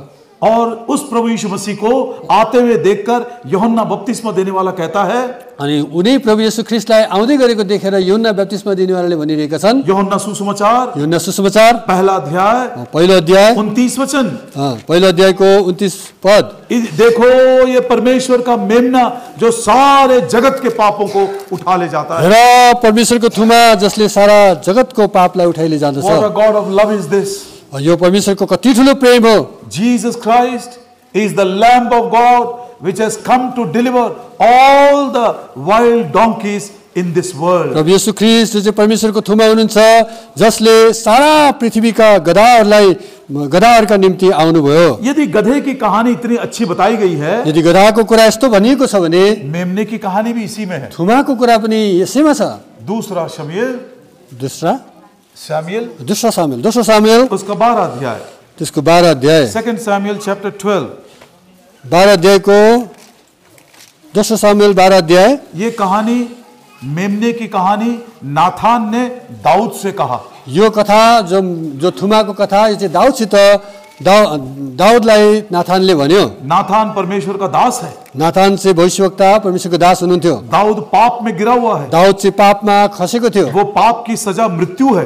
त्यो पापको दण्ड चाहिँ मृत्यु हो। दाऊद मरने पर है। दाऊद चाहिँ अब मृत्यु मर्नलाई छ। ऐसे मृत्यु की सजा जिसके ऊपर है, उस दाऊद के पास परमेश्वर ने अपने दास को भेजा। अनि मृत्युको दण्ड जसको माथि छ, अनि यस्ता कहाँ चाहिँ परमेश्वरको दासलाई परमेश्वरले पठाउनु भएको छ। और वो दास ने कौन सी कहानी बताया? अनि त्यो दास अथवा परमेश्वरको दासले चाहिँ के कस्तो कथा भन्नुभयो? उसको मेमने की कहानी बताया। त्यो थुमाको कथा भन्नुभयो। तीसरे वचन में देखिए, तेस्रो पदमा हेर्नुहोस्, दूसरा शमूएल 12 अध्याय और उसका तीसरा वचन। तर यस गरिब मानिससित आफूले किनेर स्याहारेको एउटा भेडाको पाठी बाहेक केही थिएन, अनि त्यो उसँग र उसका छोराछोरीहरूसँग एकसाथ बढेर ठुलो भएको थियो। त्यसले उसको खानेकुराबाट खाने गर्थ्यो, त्यसको कचौराबाट पिउने गर्दथ्यो, उसको छातीमा एकसाथ सुत्थ्यो र उसका निम्ति छोरी तुल्य थियो। आपको मैं एक होमवर्क देता हूँ, घर का काम। तपाईलाई घरको गृह कार्य एउटा दिन्छु। मैं गधे के बारे में 7 बातें बताई गई है, मेमने के बारे में भी 7 बातें बताऊंगा, रेफर करूंगा, सिर्फ उसका रेफरेंस आप ढूंढ कर लिखना। तो गधाको बारेमा 7वटा कुरा बताइएको छ, थुमाको बारेमा 7 कुरा बताइएको छ, त्यो चाहिँ रेफर म तपाईलाई दिन्छु, त्यो चाहिँ तपाईले लेख्नुहोस्। पहली बात, पहिलो कुरा, 1 लिटिल यूलाम, एक छोटा सा मेमना, तो एउटा सानो थुमा, परमेश्वर का इकलौता बेटा प्रभु यीशु मसीह, तो परमेश्वरको एकमात्र पुत्र प्रभु येशू, उसने उसका पालन पोषण करके उसको बढ़ाया, तो पालन पोषण गरेर उनलाई बढाउनु भएको छ। ये बात नीति वचन के 8 अध्याय में लिखा हुआ है। यो चाहिँ गन्तीको किताब 8 अध्यायमा लेखिएको छ। मैं उसके उपस्थिति में बढ़ता चला गया, तो म उहाँको उपस्थितिमा बढ्दै बढ्दै गएँ। तेस्रो, grew up together with him, उसके साथ में बढ़ता गया, तो उसको साथमा म बढ्दै बढ्दै गएँ। हाँ, प्रभु यीशु मसीह पिता के संग रहने वाले थे अनादिकाल से लेकर। प्रभु यीशु मसीह जो पिता को साथ-साथमा अनादिकालदेखि रहनुभएको थियो, उहाँसित नै बढ्दै जानुभएको। उसी के रोटी में से खाता था और उसी के कटोरे में से पीता था। उहाँकै रोटीबाट खान्थे, उहाँकै कचौराबाट पिउँथ्यो। मतलब दोनों में कोई फर्क नहीं था। त्यो दुईटामा कुनै पनि फरक थिएन। ये गरीब ने कभी नहीं सोचा ये जानवर है। त्यो गरीबले कहिले पनि यो सम्झेन कि यो जनावर हो। प्रभु यीशु मसीह अदृश्य परमेश्वर का प्रतिरूप है। तो प्रभु यीशु चाहिँ परमेश्वरको अदृश्य रूप हुनुहुन्छ। और वो उसकी गोद में लेटता था, वो मेमना। त्यो थुमा चाहिँ परमेश्वरको काखमा हुनुहुन्थ्यो। प्रभु यीशु मसीह परमेश्वर की गोद में से निकला। प्रभु यीशु मसीह चाहिँ परमेश्वरकै काखबाट निस्किनु भयो। और वो उसके लिए एक बेटी के समान था। तो एउटा छोरी जस्तै थियो। प्रभु यीशु मसीह मेमना नहीं, जानवर नहीं है, वो परमेश्वर का पुत्र है। तो प्रभु यीशु मसीह जनावर हैन, तर उहाँ चाहिँ परमेश्वरको पुत्र हुनुहुन्छ। ये मेमने की पूरी कहानी है। तो यो थुमाको चाहिँ सम्पूर्ण कथा अनादिकाल से लेकर अनादिकालदेखि प्रभु यीशु मसीह परमेश्वर के संग थे। प्रभु यीशु मसीह परमेश्वरसित हुनुहुन्थ्यो। वो उसकी प्रसन्नता थे। तो परमेश्वरको प्रसन्नता खुसीले उहाँ हुनुहुन्थ्यो। Jesus Christ was the delight of his father. तो प्रभु यीशु ख्रीष्ट चाहिँ परमेश्वरको चाहना हुनुहुन्थ्यो। उसके अदृश्य रूप का वो तत्व है, उसकी छाप है वो। तो प्रभु यीशु मसीह चाहिँ परमेश्वरको अदृश्य रूपको चाहिँ छाप हुनुहुन्थ्यो। लेकिन उसी को अपनी गोद में से निकालकर परमेश्वर पिता ने सारे दुनिया के जंगली गधों के छुटकारे के लिए इस दुनिया में भेज दिया। तो आफ्नो काखबाट निकालेर उहाँलाई नै सारा जंगली गधाहरूको छुटकाराको निम्ति यस संसारमा उहाँले पठाउनु भयो। कभी-कभी लोग पूछते हैं, तो कहिले-कहिले मान्छेले सोध्ने गर्छन्, एक व्यक्ति का बलिदान, एक जनाको बलिदान सारे दुनिया के लिए कैसे वो सार्थक हो सकता है? सारा संसारको बलिदानको लागि कसरी यो सार्थक हुन सक्छ? हमारे प्रभु की महानता देखिए। तो हाम्रो प्रभुको महानतालाई हेर्नु। हमारे प्रभु कितने बड़े हैं उसको देखिए। हाम्रो प्रभु कति महान हुन्छ। लोग उसको समझ नहीं पाएंगे। तो मानिसहरूले त्यो यो कुरा बुझ्न सक्दैन। उसी मेमने के बारे में, त्यही थुमाको बारेमा पुराने नियम में पढ़ते हैं। पुरानो करारमा हामी पढ्छौं। निर्गमन की किताब, गन्तीको किताब 12 अध्याय, निर्गमन प्रस्थानको किताब और उसका 3 वचन। प्रस्थान 12 अध्यायको 3 Padma, Speak unto the children of Israel, saying, in the 10th day of this month they shall take to them every man a lamb according to the house of their fathers, a lamb for an house. तिमीहरूले इस्राएलीहरूको सम्पूर्ण समुदायलाई यसो भन, yes महिनाको 10औं दिनमा तिनीहरूले आफ्ना निम्ति एउटा पाठो ल्याउन्, अर्थात् हरेकले आफ्ना बाबुहरूको घराना अनुसार हरेक परिवारका निम्ति एउटा पाठो ल्याओस्। एक घर के लिए एक मेमना। तो एउटा घरको लागि एउटा थुमा। 4 पद में लिखा है, 4 पदमा लेखिएको छ, और यदि तुम्हारे घर में इतने मेंबर्स नहीं हैं कि वो पूरे मेमने को खा सके तो दूसरे परिवार को भी मिला लेना। तो तिमीहरूको घरमा यदि त्यति जाना छैन कि त्यो थुमालाई चाहिँ पुरै खाइसक्नु भनेदेखि अर्को घरानाबाट पनि लिएर आउनु। मान लीजिए छोटे से छोटा थुमा एक 6 किलो का है। त मानिलिनु एउटा पाठो चाहिँ 6 किलोको छ और तुम्हारे घर में केवल 4 लोग हैं, त तपाईको घरमा चाहिँ केवल 4 जना मात्रै छ 4 लोग मिलकर 6 किलो नहीं खा सकते। 4 जनाले मिलेर 6 किलो खान सक्दैन लेकिन तुम क्या करना, तुम्हारे पड़ोसी को भी बुला लेना। त तिम्रो छिमेकीलाई पनि बोलाएर तुम्हारा त्यसको सम्भागी गर तुम्हारा दूसरा पड़ोसी आ गया, त तिम्रो अर्को छिमेकी पनि और आयो यदि तुम्हें लगता है यदि तपाईलाई लाग्छ अभी भी ये मेमना बड़ा है, अझै पनि महिना ठुलो छ जस्तो लाग्छ तो भने तीसरे परिवार को भी बुला लेना। अर्को तेस्रो परिवारलाई पनि बोलाउनुहोस् मेमने के उस विशालता के अनुसार, उसकी महानता के अनुसार कई परिवार जुड़ते जाएं। त मेमना जति ठुलो छ त्यसको आकार जति ठुलो छ त्यो अनुसार परिवारहरू अरू परिवारहरू पनि जोड्दै जाउँ न त। परमेश्वर का मेमना त परमेश्वरको थुमा प्रभु यीशु मसीह, प्रभु येशू वो इतने विशाल हैं, यति महान हुनुहुन्छ कि इतने महान हैं, यति महान हुनुहुन्छ कि एक परिवार नहीं, एक परिवार होइन दो परिवार नहीं, दुईटा परिवार होइन एक गांव नहीं, एउटा गाउँ होइन एक पूरा शहर, पुरा शहर पूरा देश, पुरा देश सारी दुनिया के लिए पर्याप्त है। सारा दुनियाँको लागि चाहिँ प्रशस्त घर जाने के बाद में एक बार घुटने पर आकर सोचना इस बात को, घर गएर तपाईँ घुँडा टेकेर यस बातलाई प्रभु यीशु मसीह इतने छोटे नहीं है, प्रभु येशू मसीह चाहिँ छोटो हुनुहुन्न ये इतना हल्का नहीं है यति हलुङ्गो हुनुहुन्न कि आप यूं ही उसको नजरअंदाज करके उसको यूं ही टाल सकते हैं। यसै प्रकारले तपाईँले उहाँलाई के भन्छ नजरअन्दाजलाई के भन्ने यू कैन अवॉइड हिम, उहाँलाई छोडिदिन छोड्न सकिन्न। वो बहुत ही महान है, यति महान वो हुनुहुन्छ परमेश्वर का मेमना है। उहाँ परमेश्वरको थुमा हुनुहुन्छ किस लिए आया? यसै कारण आउनुभयो जिस नियम को परमेश्वर ने बनाया था उस नियम को पूरा करने के लिए अपने बेटे को भेजा। जो नियमलाई बनाउनु भएको थियो त्यो नियमलाई पूरा गर्नको लागि आफ्नै पुत्रलाई उहाँले पठाउनु भयो। नियम क्या था? त्यो नियम के थियो? एक व्यक्ति अपने गधे को छुटकारा देना चाहता है, उसके बदले में एक मेमने का बलिदान करना। तो नियम के थियो भने यदि आफ्नो गधालाई कसैले छुटकारा दिन चाहन्छ भनेदेखि एउटा मेमनालाई थुमालाई चाहिँ त्यहाँनिर बलिदान गर्नुपर्छ। और यदि तू उस गधे को नहीं छुड़ाना चाहता है, यदि तू गधालाई छोडाउन चाहँदैनौ भनेदेखि उसके गर्दन को मोड़कर नाश कर देना। त्यसको घाँटी भाँचेर त्यसलाई नाश गरिदिनु। यदि प्रभु यीशु मसीह नहीं आते, यदि प्रभु येशू नआउनु भएको भए, परमेश्वर का मेमना नहीं आता, यदि परमेश्वरको थुमा नआउनु भएको भए, आपके और मेरे लिए कोई दूसरा उपाय नहीं। तपाईँ र मेरो लागि कुनै अर्को उपाय थिँदै थिएन। जन्म से जंगली गधों के समान है। जन्मबाट नै हामी त जंगली गधा जस्तै थियौं। वो एक परिवार के लिए नहीं, एउटा परिवारको लागि होइन, एक देश के लिए नहीं, एउटा देशको लागि होइन, सारी दुनिया के लिए, सारा संसारको लागि। परमेश्वर का मेमना जो सारे जगत के पापों को उठा ले जाता है, तो परमेश्वरको थुमा जसले सारा जगतको पापलाई, सारा संसारको पापलाई उठाइ लिएर जान्छ, वो प्रभु यीशु मसीह उहाँ चाहिँ प्रभु येशू ख्रीष्ट हुनुहुन्छ। एक मेमने के समान क्रूस के ऊपर बलिदान हुआ। एउटा थुमा जस्तै गरेर उहाँ चाहिँ क्रुसमा बलिदान हुनुभयो। उसका देह तोड़ा गया, उहाँको शरीर भाँचियो, उसका बहुमूल्य लहू बहाया गया, उहाँको अमूल्य रगत बहाइयो। उसके शरीर के दुख को बार-बार बोलने की आवश्यकता नहीं है, उहाँको शरीरको दुःखलाई बारम्बार भनिराख्नु आवश्यकता छैन, लेकिन हमारे पापों के लिए मारा गया। तर हाम्रो पापको लागि उहाँ मारिनुभयो और हमको फिर से एक बार उद्धार देने के लिए, छुड़ाने के लिए फिर से जी उठा। हामीलाई फेरि छुटकारा दिनको निम्ति उहाँ बौरेर उठ्नुभयो। परमेश्वर ने, प्रभु यीशु मसीह ने उस दिन 2 चेलों को भेजा। तो प्रभु येशू मसीहले त्यो दिन दुईटा चेलालाई पठाउनु भएको थियो। आज हम दोनों को खड़ा किया बोलने के लिए। आज हामी दुईजनालाई बोल्नको लागि खडा गर्नुभएछ। जाओ बोलो, इस गधे को छुटकारा देने के लिए परमेश्वर ने अपने मेमने को भेजा है। प्रभु यीशु मसीह ने अपना बलिदान क्रूस के ऊपर किया है। गएर भनिदेऊ यो गधाहरूको लागि छुटकाराको निम्ति जो परमेश्वरले प्रभु येशू मसीहलाई बलिदानको जो प्रबन्ध गर्नुभएछ यो कुरो भनिदेऊ भनेर। आपके लिए छुटकारा है, तपाईको निम्ति छुटकारा छ, आप विश्वास करिए। तपाईले विश्वास गर्नुहोस्। हे प्रभु यीशु, हे प्रभु तू येशू, इतना प्रेमी है, तपाई यति प्रेमी हुनुहुन्छ, इतना महान है, यति महान हुनुहुन्छ, इतना बड़ा काम तूने किया, यति ठुलो काम तपाईले गर्नुभएको छ। आज मेरी समझ को तूने खोल दिया। आज मेरो समझलाई तपाईले खोलिदिनु भएको छ। प्रभु जी मेरे बंधनों को भी खोल दो। मेरो बन्धनहरूलाई पनि खोलिदिनुहोस्। शैतान अपनी इच्छा के अनुसार बंधा हुआ है, शैतान आफ्नै इच्छा अनुसार बाँधिएको छ, हमने अपनी इच्छा के अनुसार हमको बांध लिया। हाम्रो आफ्नै इच्छा अनुसार हामीले बाँधेका छौं। परमेश्वर ने कैसे छुटकारा दिया? परमेश्वरले कसरी छुटकारा दिनुभयो? यूहन्ना सुसमाचार यूहन्नाको सुसमाचार और उसका 1 अध्याय परमेश्वर ने अपनी इच्छा के अनुसार हमको छुटकारा दिया। परमेश्वरले आफ्नै इच्छाको अनुसार हामीलाई छुटकारा दिनुभएको छ। 13 वचन, पद 13, यूहन्ना 1 और उसका 13।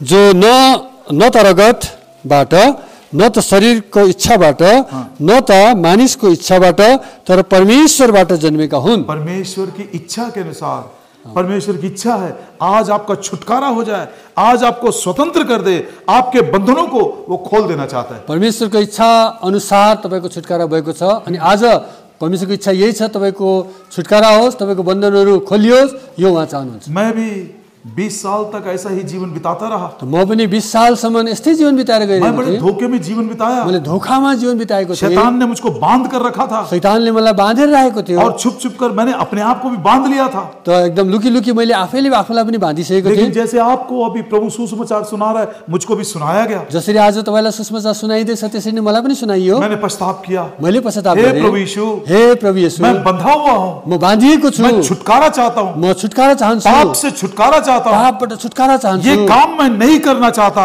यो जो काम म गर्न चाहदिनँ, प्रभु जी उससे मुझको छुटकारा दीजिए। त्यसबाट चाहिँ मलाई छुटकारा दिनुहोस् प्रभुजी। 29 मई 29 मई 29 मई अथवा 29 मई 1982 1982 साल मैं करीब 19 साल का नौजवान था। म 19 सालको नौजवान उसी समय अपना ग्रेजुएशन पूरा किया था। त्यही बेला मैले आफ्नो ग्रेजुएसन पुरा गरेको थिएँ। आगे पढ़ने के लिए मैं हैदराबाद गया। त अगाडिको अध्ययनको लागि म हैदराबाद गएको थिएँ। जिस प्रभु के दास ने मुझको सुसमाचार जो सुनाया, प्रभुको दासले मलाई सुसमाचार सुनाउनु आप भयो। ध्यान से सुनिए उसने क्या बोला। त तपाईँले एकदम ध्यानसित सुन्नु होला। उहाँले मलाई के भन्नुभयो? पॉल जेकब, पौल जेकब, तू अभी भी अपने पाप में है। तिमी अझै पनि आफ्नो पापमा छौ। यदि तू प्रभु यीशु मसीह को विश्वास से अंगीकार नहीं करेगा, यदि तिमीले विश्वासद्वारा उहाँलाई स्वीकार गर्नु भएन भने कल से तू चर्च मत आना। भोलिदेखि तिमी मण्डली नआउनु। आपसे किसी ने ऐसा बात किया? तपाईँलाई कसैले यस्तो कुरा गर्नुभयो? हमने कभी बोला चर्च मत आना? कहिले हामीले तपाईँलाई भन्यौँ कि मण्डली नआउनु भनेर? हमने आपको तो नरक के बारे में भी नहीं बताया। हामीले त नरकको बारेमा पनि अझै बताएका हमने छैनौँ। कभी भी आपको डराया नहीं। हामीले तपाईँलाई तर्साएका छैनौँ। हमने कभी भी आपको धमकी नहीं दिया। तपाईँलाई धम्की लगाएका छैनौँ। हामीले प्रेम का संदेश, प्रेमको सन्देश दियौँ। बंधे हुए गधे को छुड़ाने के लिए प्रभु यीशु मसीह मेमना बनकर आया। बाँधिएको गधालाई छुडाउनुको निम्ति प्रभु येशू ख्रीष्ट थुमा बनेर आउनुभयो। उसके प्रेम को यदि आप ठुकरा दोगे, यदि उहाँको प्रेमलाई तपाईँले ठुक्राइदिनु भयो भने आपको दुनिया या स्वर्ग में, ना स्वर्ग में ना पृथ्वी में कोई दूसरी शक्ति है कि आपके बंधनों को छुड़ा सके। न दुनियाँमा न स्वर्गमा कुनै यस्तो शक्ति छ जसले चाहिँ यो बन्धनबाट तपाईँले छुडाउन सक्छ। ये दूसरा चित्र, यो चाहिँ दोस्रो चित्र। गधा छूट गया। गधा चाहिँ गधाले छुटकारा पायो। गधा के बंधन खुल गए, गधाको बन्धन खोलियो, नया जन्म पा लिया, नयाँ जन्म पायो, स्वतंत्र हो गया, स्वतन्त्र भयो, आजाद हो गया। आजाद भयो। उसको कितना अच्छा लगा होगा। उसलाई कति राम्रो लाग्यो होला। अब गधे को मालूम चाहिए था ये चौरास्ते से कौन सा मार्ग जाना है। त गधालाई थाहा थिएन कि अब यो चौराबाट अब कता जाने हो। उसने क्या किया? उसले के वो गर्यो? जो दो चेले आए थे, त्यो दुईटा चेला जो आएका थिए उन्होंने उसको पकड़कर उनीहरूले समात्यो, वो प्रभु यीशु मसीह के पास प्रभु लेकर। येशू कहाँ डोराएर लग्यो। तीसरा चित्र, पहला पहला चित्र पहिलो चित्र चाहिँ गधा बंधा हुआ है। गधा चाहिँ बाँधिएको छ। एक समय मेरा भी वही चित्र था, मेरो पनि एक समय त्यस्तै चित्र एक थियो। समय भाई का भी वही चित्र था, भाइको पनि यस्तै चित्र हम थियो। में से बहुतों का वही चित्र था। हामी सबै धेरैको यस्तै चित्र लेकिन थियो। प्रभु का धन्यवाद करते हैं कि हमारा दूसरा चित्र भी हमारे सामने आया, गधा छूट गया। त प्रभु परमेश्वरलाई धन्यवाद होस्। अर्को चित्र पनि छ, त्यो के हो भन्दाखेरि गधाले छुटकारा प्रभु पायो। यीशु मसीह के बलिदान पर विश्वास करने के द्वारा हमको उसके लहू में पापों की क्षमा मिली और हम छूट गए। प्रभु येशू ख्रीष्टमा हामीले विश्वास गरेको खण्डमा उहाँको रगतद्वारा हाम्रो पाप क्षमा भएको खण्डमा हामीले छुटकारा पायौँ। तीसरा चित्र, तेस्रो चित्र आप सबके मन में हो गए ये विचार, सबैको विचारमा यो छ होला। अब ये गधा है कहाँ पर? यो गधा चाहिँ कहाँ छ? यदि किसी को मालूम है हाथ ऊपर करिए प्लीज। कसैलाई थाहा छ भने हात ये गधा उठाइदिनुहोस्। कहाँ पर है मालूम? यो गधा कहाँ छ थाहा छ? उत्पत्ति की किताब, उत्पत्तिको किताब उसका 49 चैप्टर, 49 अध्याय, उत्पत्ति 49, उत्पत्ति 49 उसका 11 वचन। उसको 11 पद। Binding is full unto the wine and his asses cold unto the choice wine। सिर्फ पहला भाग। उसले गहुँको दाना 49 का 11, 49 का 11। 49 11। अब यहाँ ये शायद नीचे होगा। उसका अपना कपड़ा, यही पढ़िए ना। उसले गहुँको दानामाथि, गहुँ नहीं भाई, गार्डो उलाई। गाडुलाई, अरे नेपाली मैं अच्छा पढ़ रहा हूँ इनसे। दान भाई, उसले गाडुलाई दागको बोटमा र आफ्नो बगैँचामा गधिनीको बच्चालाई उत्तम जातको दागको बोटमा बाँध्दैछ। ये गधा कहाँ पर है अभी? यो गधा कहाँ छ? अच्छे दाखलता में बंधा हुआ है। राम्रो दागको बोटमा बाँधिएको छ। ये क्वेश्चन का आंसर सब लोग दे सकते हैं। यसको त उत्तर सबैले दिन सक्छन्। पहले लाइन में जो बैठे हुए हैं, पहिलो लाइनमा जो बसेका छन्, अच्छी दाखलता कौन है? राम्रो दाखलता को? अच्छी दाखलता कौन है? भन्नुहोस्, जोर से बोलिए, अच्छी दाखलता कौन है? राम्रो दाखलता कुन हो भन्नु न। यूहन्ना 15 का 1। यूहन्ना 15 अध्यायको 1 पदमा अच्छी लेखिएको छ। दाखलता मैं हूँ। साँचो दागको बोट म हुँ। प्रभु यीशु मसीह अच्छी दाखलता है। प्रभु येशू मसीह असल दागको बोट हुनुहुन्छ। ये गधे को जब छुड़ा कर लाए, यो गधालाई जब छोडाएर ल्याइयो, अब ये यहाँ वहां घूम नहीं रहा है। यताउता घुमिरहेको छैन। नया जन्म पाए हुए विश्वासी भाई बहन जवान बच्चों, आप अब स्वतंत्र हो गया हूं, नया जन्म पा लिया हूं, मैं बैप्टिज्म भी ले लिया हूं, अब मैं खुल के घूम सकता हूं, ये ऐसा नहीं है। यो नयाँ जन्म पाएको, मैले ब्याप्टिस्मा लिएको छु, अब खुलेर स्वतन्त्र भएँ भनेर यस्तो खालको यो होइन। आपको भी अच्छे दाखलता के साथ बंधा हुआ होना चाहिए। तपाईँ पनि एकदम राम्रो दागको बोटमा बाँधिएको हुनुपर्छ। ये तीसरे चित्र को हम ऐसा नाम दे सकते हैं। तेस्रो चित्रको नाम चाहिँ दिन सकिन्छ, the donkey in fellowship with Lord Jesus Christ. प्रभु यीशु मसीह के साथ ये गधा अभी संगति कर रहा है। प्रभु येशू मसीहको साथमा यो गधाले अब संगति गरिरहेको छ। ये संगति की बात यदि हम करें, यो संगतिको कुरा हामीले गर्यौं भने ओ कितनी लंबी चौड़ी है ये। यो कति लामो चौडा कुरा छ। आरंभ से लेकर अंत तक ये संगति बनी रहती है। यो सुरुबाट लिएर अन्तसम्म यो संगति बनिरहन्छ। ये संगति कैसी है? यो संगति कस्तो छ? जैसा एक डाली दाखलता में बनी रहती है, वैसे हम भी प्रभु यीशु मसीह अच्छी दाखलता के साथ बंधे हुए हैं। जसरी एउटा हाँगा दागको बोटमा बाँधिएको हुन्छ, त्यसरी नै हामी पनि प्रभु येशू मसीहमा बाँधिएका छौं। ये डाली जो है, ये डाली, यो हाँगा जो छ, तो उसका एक ही काम है, एउटै काम छ, फल देना। त्यसको फल फलाउनु। दाग की जो ये डाली है, दाखलता की जो डाली है, दागको बोटको जो हाँगा छ, उसका एक ही काम है, एउटै काम छ, उसको फल देना। त्यसलाई फल दिनु। फल नहीं देगा, यदि फल दिँदैन भने उसको तोड़कर आग में डाल देंगे। त्यसलाई काटेर अथवा तोडेर आगोमा। फल देने के लिए इसको रस कहां से मिलता है? तो यसलाई फल दिनको निम्ति यसले रस चाहिँ कहाँबाट पाउँछ? ये दाखलता से मिलता है। यो दागको बोटबाट पाउँछ। ये मान लीजिए ऐसा, ये दाखलता है और एक डाली यहां से, एक डाली यहां से, तो ये दाखलता का जो रस है, द सैप ऑफ लाइफ, ये डालियों में जाता है और डालियों में फल लगते हैं। तो यहाँ अब यो दागको बोट जस्तै अब यहाँबाट यता हाँगा यो सबै आइरहेको छ। यो चाहिँ दागको बोटबाट रस आएर त्यसमा फल लाग्छ। प्रिय जवान बच्चों, प्रिय जवान भाइ बहिनीहरू, यदि आप नया जन्म पाए हैं, यदि तपाईँले नयाँ जन्म पाउनु भएको छ भने, बैप्टिज्म लिए हैं, बप्तिस्मा लिनु भएको छ भने, क्या आज प्रभु यीशु मसीह के साथ आप बंधे हुए हैं? प्रभु यीशु मसीह के साथ आपकी संगति बनी है? तो के प्रभु येशू मसीहसित तपाईँ बाँधिएको हुनुहुन्छ, त्यसमा टाँसिएको हुनुहुन्छ, उहाँको संगति पाइरहनु भएको छ? जैसा एक डाली दाखलता में बनी रहती है, वैसे पढ़ लीजिए उसको, ऐसा बोलते हैं आपको समझ में नहीं आएगा। 15 का 4, 15 अध्यायको 4 पद हामी पढ्छौँ। यूहन्नाको सुसमाचार 15 अध्याय और उसका 4 वचन 4 वचन पढ़िए जी। ममा रहो अनि म तिमीहरूमा, जसरी हाँगाले दागको बोटमा रहिरहेन भने आफै आफ फल फलाउन सक्दैन, त्यसरी नै तिमीहरू ममा रहिरहेनौ भने तिमीहरूले पनि सक्दैनौ। प्रभु यीशु मसीह के साथ यदि हमारी संगति नहीं है तो हम जीवन में फलवंत नहीं होंगे, और यदि दाग में फल नहीं लगा तो उसको क्या करते हैं? देखिए उसका पढ़ते हैं वचन 6। तो यदि प्रभु येशू मसीहसित हामी संगतिमा रहेनौँ भने हामीले कहिले पनि फल फलाउँदैनौँ। यदि हामीले फल फलाएनौँ भने अब हाम्रो के अवस्था हुन्छ त? त्यो चाहिँ 6 पदमा लेखिएको छ। पढिए। कोही मानिस ममा रहेन भने ऊ हाँगा चाहिँ बाहिर मिल्काइन्छ र सुक्छ, अनि तिनीहरूले तिनलाई जगमा पार्छन् र आगोभित्र फालिदिन्छन् र त्यो जलाइन्छ। ये तो नया जन्म पाया था। अरे यसले त नयाँ जन्म पाएको थियो। उसने बड़ी गवाही भी दिया। अनि यसले गवाही पनि दिएको। अब ये सूख क्यों रहा है? यो किन सुकिरहेको छ? क्योंकि ये दाखलता में नहीं बना है। किनभने दागको बोटमा यो बाँधिएको छैन। प्रभु यीशु मसीह ने कहा, प्रभु येशू मसीहले भन्नुभयो, मैं तुमको जीवन देने आया हूँ, म तिमीलाई जीवन दिन आएको और वो भी बहुतायत का जीवन देने आया हूँ। प्रशस्त जीवन दिन आएको हुँ। जैसे एक डाली दाखलता में बनी रहती है तो दाखलता के जीवन का रस डाली में आकर फलता है।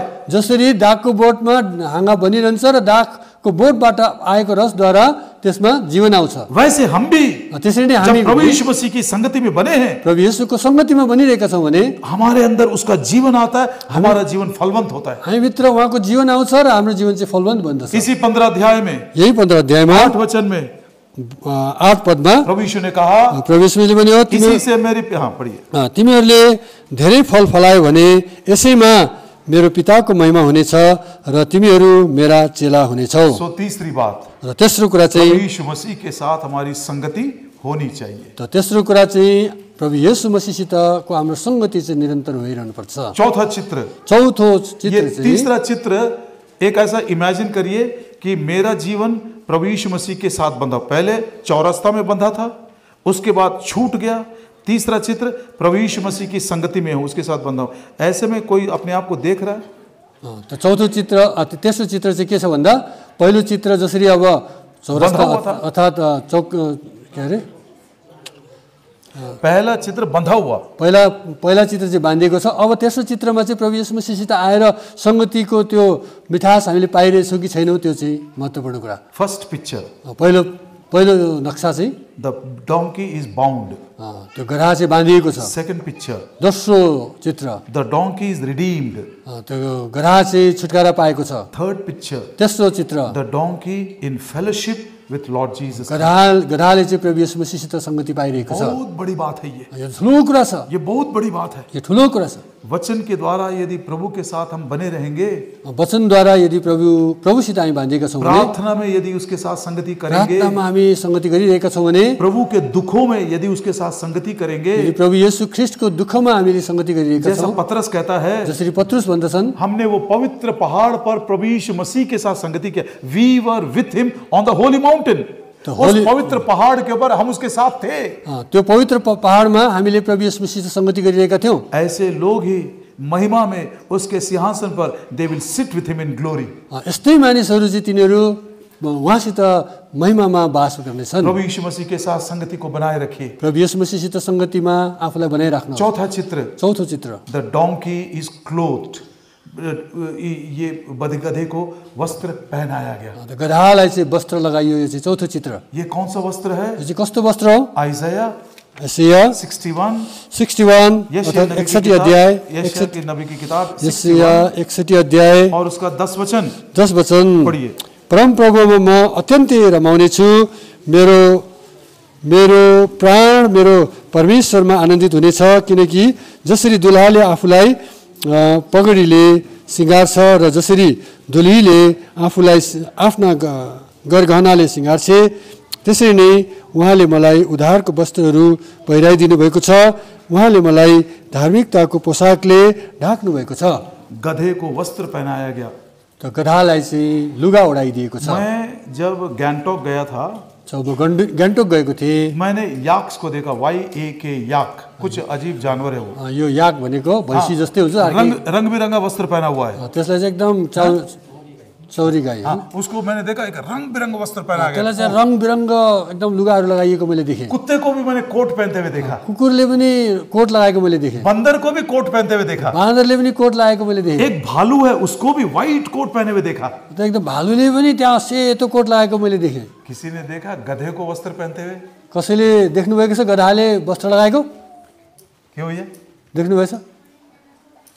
मैं आरंभ में जब इसको समझा तो मेरे मन के अंदर विचार आता, मैं जाऊंगा प्रभु यीशु मसीह से मिलूंगा ना, मैं बोलूंगा प्रभु जी वो गधे को एक बार दिखाओ, वो कपड़ा पहनकर कैसा दिखाई दे रहा है। तो म जब जानेछु, त जब मैले प्रभुलाई भेट्छु, एक विचार आया था मन में, एउटा विचार मेरोमा आयो कि म यस्तो भन्ने छु र त्यो गधालाई एक बार वस्त्र लगाउँदाखेरि कस्तो देखिन्छ त्यो मैले देख्न चाहन्छु। ये वस्त्र उसकी शोभा है। यो वस्त्र चाहिँ त्यसको स्वभाव हो। यही वस्त्र उसका आभूषण है। यही वस्त्र चाहिँ उसको आभूषण। कौन सा वस्त्र है वो? त्यो कस्तो वस्त्र हो? उद्धार का वस्त्र है ये। त्यो उद्धारको वस्त्र हो। उसने मुझको उद्धार के वस्त्रों को पहना दिया और मुझको उसने मेरी शोभा बढ़ा दिया, मुझको सुंदर बना दिया। तो उहाँले मलाई उद्धारको वस्त्र पहिराइदिनु भयो र मेरो शोभालाई बढाइदिनु भयो। प्रभु दया करे, ये उद्धार के वस्त्रों को जब हम पहने हुए प्रियो, यही हमारी शोभा है और यही हमारा श्रृंगार है, यही हमारा सब कुछ है।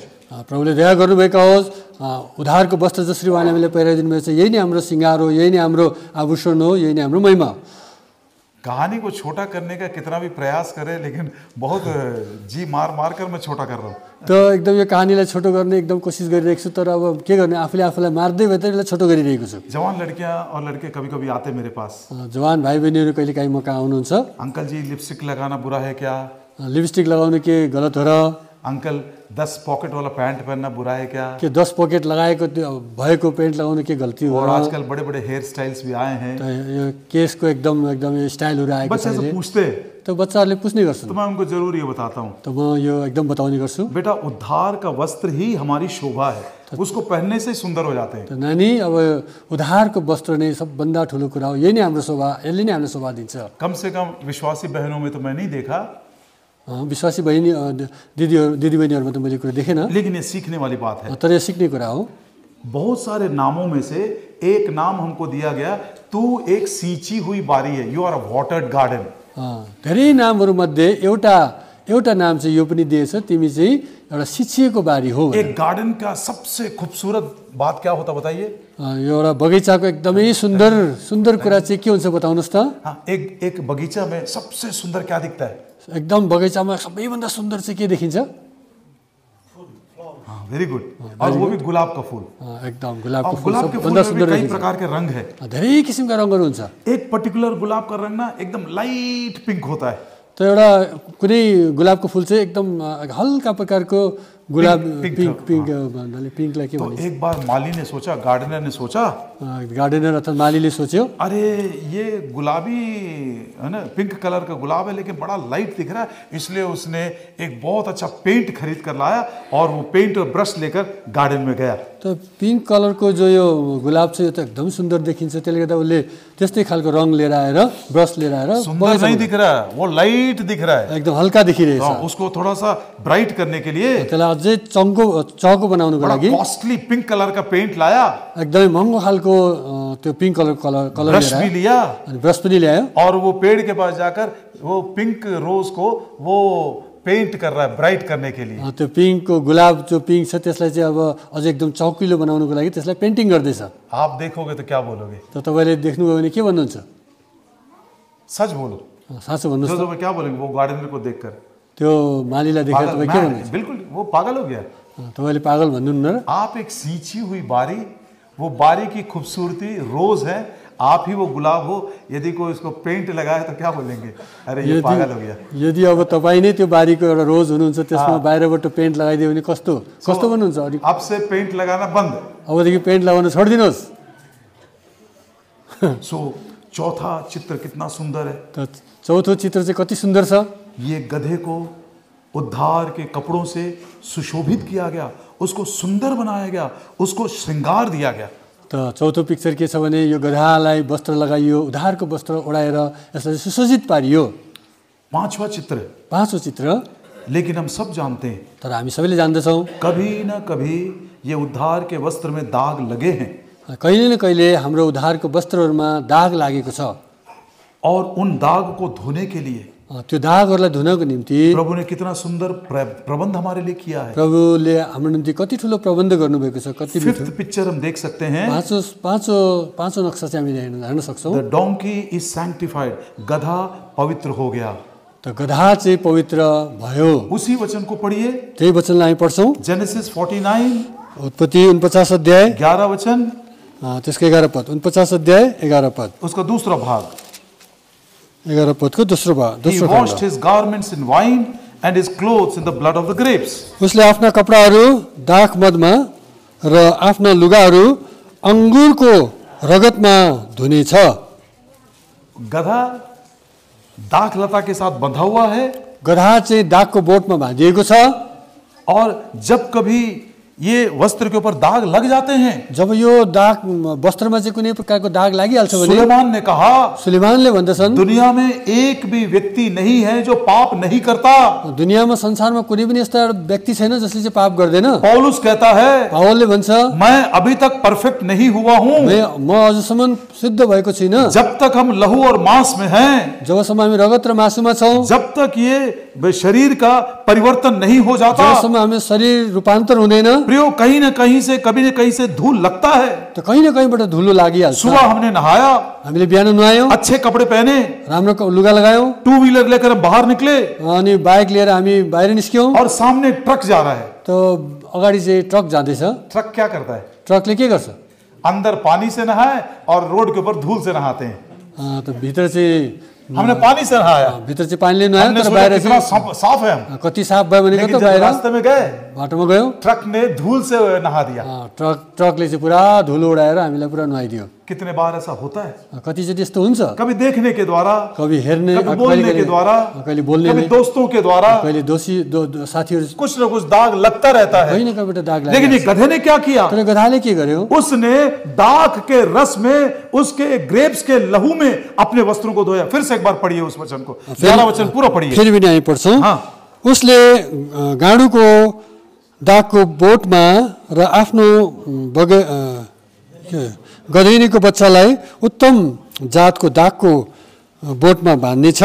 उसले आफ्नो कपडाहरू दागमा र आफ्नो लुगाहरू अङ्गुरको रगतमा धुनेछ। अंगूर के रगत में उसने अपने कपड़ों को धो लिया। उसले आफ्नो कपडाहरूलाई चाहिँ अङ्गुरको रगतमा धोएको छ। बाइबल कहती है बाइबलले भन्छ पहली बार पहिलोचोटि प्रभु ने अपने लहू से हमको धोया। आफ्नो रगतले हामीलाई धुलाउनु भयो। किसने धोया? कसले धुनुभयो? प्रभु ने धोया। प्रभु येशूले उसके बाद त्यसपछि आपकी और मेरी जिम्मेदारी कि हम खुद अपने कपड़ों को धोए। तपाईँ र मेरो हाम्रो जिम्मेवारी बन्छ कि हाम्रो कपडाहरू चाहिँ हामीले धुलाउनु। ध्यान से सुनिएगा, एकदम ध्यानसित सुन्नुहोस्। गलतियां होती है, गल्तीहरू हुन्छ, कभी कभी धूल लगता है, कहिले कहिले धुल लाग्छ, कभी कभी अशुद्ध हो जाते हैं। कहिले कहिले अशुद्ध भइहाल्छ। उस समय हमारी जिम्मेदारी कि मैं खुद अपने कपड़ों को धो लूं। त्यो हाम्रो जिम्मेवारी हो, हामीले आफ्नो वस्त्र आफै धुलाउनु। ये दोनों रेफरेंसेस पढ़िएगा। यो दुईटै रेफरेन्सेस हामी पढ्नेछौँ। रेवलेशन चैप्टर 1, प्रकाशको किताब 1 अध्याय, प्रकाशित वाक्य पहला अध्याय, प्रकाशको किताब पहिलो अध्याय 5 वचन, त्यसको 5 पद, आखिरी भाग। 5 पदको आखिरी भाग हामी Unto पढ्नेछौँ। him that loved us and washed us from our sins in his own blood, जिसने हमसे प्रेम किया और अपने लहू में हमको धो दिया। र यीशु ख्रीष्टबाट जो विश्वासयोग्य साक्षी मरेकाहरूबाट अच्छा हैन 1 अध्यायका 5 वचन आखिरी भाग, आखिरी भाग 5 वचन, प्रकाश 1 अध्यायका न प्रकाशित वाक्य 1 अध्याय। उहाँलाई नै जसले हामीलाई प्रेम गर्नुभयो अनि आफ्नै रगतमा हामीलाई हाम्रा पापहरूबाट धुनुभयो। जो बाइबल किसने धोया पहली बार? कसले प्रभु धुनुभयो? यीशु मसीह ने धोया। आफ्लै रगतमा हमारा धोया, अपने लहू में उसने धोया। आफ्नै रगतले हामीलाई धुनुभयो। लेकिन जैसे जैसे मसीह जीवन की यात्रा बढ़ती गई जसरी हाम्रा मसीह जीवनको यात्रा अगाडि बढ्दै गइरहेछ और हम महिमा में पहुंचे, र हामी महिमामा पुग्यौं, वहां पर एक प्रश्न पूछा गया। त्यहाँ प्रश्न सोधियो। प्रकाशित वाक्य 7 अध्याय 13 वचन, 7 अध्यायको 13 पद हामी पढ्छौँ। पढ़िए, जो भाई ऊंची आवाज से पढ़िए। अनि प्राचीनहरूमध्ये एकजनाले मलाई यसो भन्दै जवाब दिए, यो सेता वस्त्र पहिरेकाहरू को हुन्? अनि यिनीहरू कहाँबाट आएका? अरे ये सफेद वस्त्र पहनकर, इतने सुंदर वस्त्र पहनकर ये लोग कहां से आए हैं? यति सेतो वस्त्र पहिरेर यिनीहरू आए कहाँबाट? 14 वचन में उसका जवाब दिया गया। त्यसको 14 मैले उनलाई भने, हजुर तपाईँ नै जान्नुहुन्छ। अनि उनले मलाई भने, यिनीहरू ती हुन् जो महासङ्कटबाट निस्केर आएका छन् अनि यिनीहरूले थुमाको रगतमा आफ्ना वस्त्र धोएका छन्। किसने धोया? कसले धोयो? जो भाई किसने धोया? किसने धोया? नहीं, यदि आप नहीं समझोगे तो फिर ये बच्चे क्या समझेंगे? हाँ, हमने ही धोया। ये कौन है? यो को भने सोध्यो। इतना सुंदर वस्त्र कहाँ से मिला इनको? यस्तो सेतो वस्त्र कसरी पाए? कहाँबाट पाए? इतने व्हाइट क्लोथ्स कहाँ से मिले? यस्तो सेतो लुगा कहाँबाट पाए? ये कितना व्हाइट है मालूम आपको? यो कति सेतो छ थाहा छ तपाईलाई? ध्यान से सुनिएगा। एकदम ध्यानसित सुन्नुहोस् है। पिता को मैंने सिंहासन पर देखा, पितालाई मैले एकदम सिंहासनमा देखेँ। उसके वस्त्र स्नो के समान, हिम के समान श्वेत हैं। उहाँको वस्त्र चाहिँ एकदम हिउँ जस्तै सेतो छ। ये दानियल 9:7 में लिखा है। दानियल किताब 9 अध्यायको 7 पदमा लेखिएको छ। दोस्रो मत्ती का 17 अध्याय, मत्तीको 17 अध्याय, प्रभु यीशु मसीह पुत्र को मैंने देखा, पुत्रलाई मैले देखेँ, प्रभु येशू मसीह महिमा में देखा, महिमामा देखेँ मैले। उसके वस्त्र उजाले के समान है। उहाँको वस्त्र चाहिँ एकदम उज्यालो जस्तै छ। White like the light, white like एकदम ज्योतिर्मय एकदम ज्योति समान। अब कलीसिया को देखिए, मण्डलीलाई हेर्नुहोस्, इसके भी वस्त्र इतने चकाचौंध है, व्हाइट। हैरान हो गया देखने वाला, बोला इनको कहां से मिला ये व्हाइट क्लोथ्स? यो मण्डलीको पनि हेर्दाखेरि अरे यस्तो वस्त्र कहाँबाट आयो भनेर भन्दैछ। इतना सुंदर वस्त्र कहां से मिला? यस्तो सुन्दर वस्त्र कहाँबाट आयो? अरे पिता सिंहासन पर बैठा, हिम के समान श्वेत उसका वस्त्र है। पिता एकदम हिउँ जस्तै सेतो उहाँको वस्त्र छ। और पुत्र का वस्त्र तो ज्योति के समान श्वेत है। पुत्र प्रभु येशू मसीहको ज्योति पनि वस्त्र पनि एकदम ज्योति जस्तै छ, सेतो। इनको इतना व्हाइट क्लोथ्स कहां से मिला? तो मण्डलीले यो कहाँबाट यस्तो सेतो वस्त्र आयो? ये वे लोग हैं जो बड़े दुख में से आए हैं, परीक्षाओं के ऊपर विजय पाए हैं। इन्होंने अपने वस्त्रों को मेमने के लहू में धोया। पहली बार प्रभु यीशु मसीह ने धोया, उसके बाद हमारी जिम्मेदारी है। तो यिनीहरू ती हुन् जसले चाहिँ एकदम दुःखबाट आफूलाई ल्याएर, जसले चाहिँ आफ्नो आफ्नो वस्त्र आफै यिनीहरूले धोएका छन्। ओ, लहू में इतनी सामर्थ है। प्रभु येशूको रगतमा यति ठुलो सामर्थ छ। गधे को इतना सामर्थ कहां से मिला? त्यो गधालाई यस्तो ठुलो सामर्थ कहाँबाट पायो? क्योंकि वो दाखलता से बंधा हुआ है। किनभने दागको बोटमा त्यो बाँधिएको छ। मान लीजिए वो गधा यहाँ पर सुरखेत में वो नया जन्म पाया और वो नेपालगंज में, काठमांडू में घूम रहा है, ऐश कर रहा है, तो उसके कपड़े गंदे हो गए, कहाँ पर आएगा वो धोने के लिए, बताइए। तो मानिनुहोस् यहाँबाट उधार पाएको मान्छे ऊ चाहिँ नेपालगञ्ज गयो वा काठमाडौँ गयो, त्यहाँ चाहिँ एकदम ऐश गरिरहेछ, घुमिरहेको छ। कभी-कभी हम विश्वास ऐसा करते हैं, वस्त्र मैला भयो भने त्यसले कहाँ धुलाउँछ ल भन्नु, हम चैन से घूमते रहते हैं। हामी एकदम चैनसित घुमिरहेका हुन्छौँ। उस दाग लते के साथ बंधा हुआ होना चाहिए। त्यो दागको बोटसित बाँधिएको हुनुपर्छ। जैसा गंदा हो गया, जसरी गन्दा हुन्छ उसी समय उस दाग के लहू में अपने वस्त्रों को धो लेना है। गन्दा हुने बित्तिकै दागको बोटमा भएको त्यो रगतद्वारा नै धुलाइनुपर्छ। रोज बरोज एक पवित्र जीवन, सैंक्टिफाइड लाइफ हमको बिताना है। दिन प्रतिदिन आफ्नो पवित्र जीवन चाहिँ हामीले बिताइरहेको हुनुपर्छ। ये वस्त्र यदि श्वेत नहीं है, यदि यो वस्त्र सेतो छैन भने हम महिमा में पहुंच नहीं सकते। हामी महिमामा पुग्न सक्दैनौँ। प्रकाशित वाक्य प्रकाशको किताब 3 अध्याय 4 वचन 4 पद पढ़िए। ल पढ्नु भाइ, पढ़िए।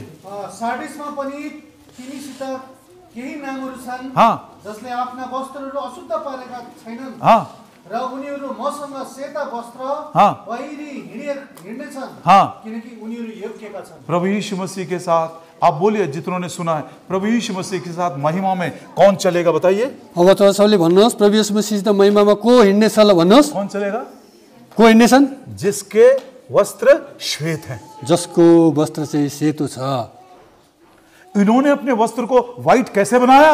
यिनीहरूले आफ्नो वस्त्रलाई कसरी सेतो बनाए? अरे इन लोगों ने मेमने के लहू में अपने वस्त्रों को धोया है। यिनीहरूले त थुमाको रगतमा आफ्नो वस्त्र धोएका छन्। गलती हो गई, गल्ती भयो, क्षमा मांग लीजिए, क्षमा माग्नुहोस्, फिर से एक बार धो लीजिए, फेरि धुलाइहाल्नुहोस्। एक छोटी सी कहानी बताता हूँ। एउटा सानो कथा म ये भन्छु। सच है कि गलत है मुझको तो नहीं मालूम, काल्पनिक है नहीं मालूम, यो साँचो हो कि झुट हो यो त मलाई थाहा छैन, काल्पनिक काल्पनिक हो यो मलाई थाहा छैन, लेकिन सीखने के लिए अच्छी बात है ये। एकदम सिक्नको लागि चाहिँ एकदम राम्रो छ यो कुरा। 2 भाई थे, दुईटा भाइहरू रहेछन्, दोनों भाई अनाथ है, दुईटै अनाथ रहेछन्। बड़ा पढ़ लिख कर अच्छा हो गया तिनीहरू पढेर माथि पुगे, और राम्रो छोटा भयो। लड़का वो दोस्ती में उसका जीवन बिगड़ गया।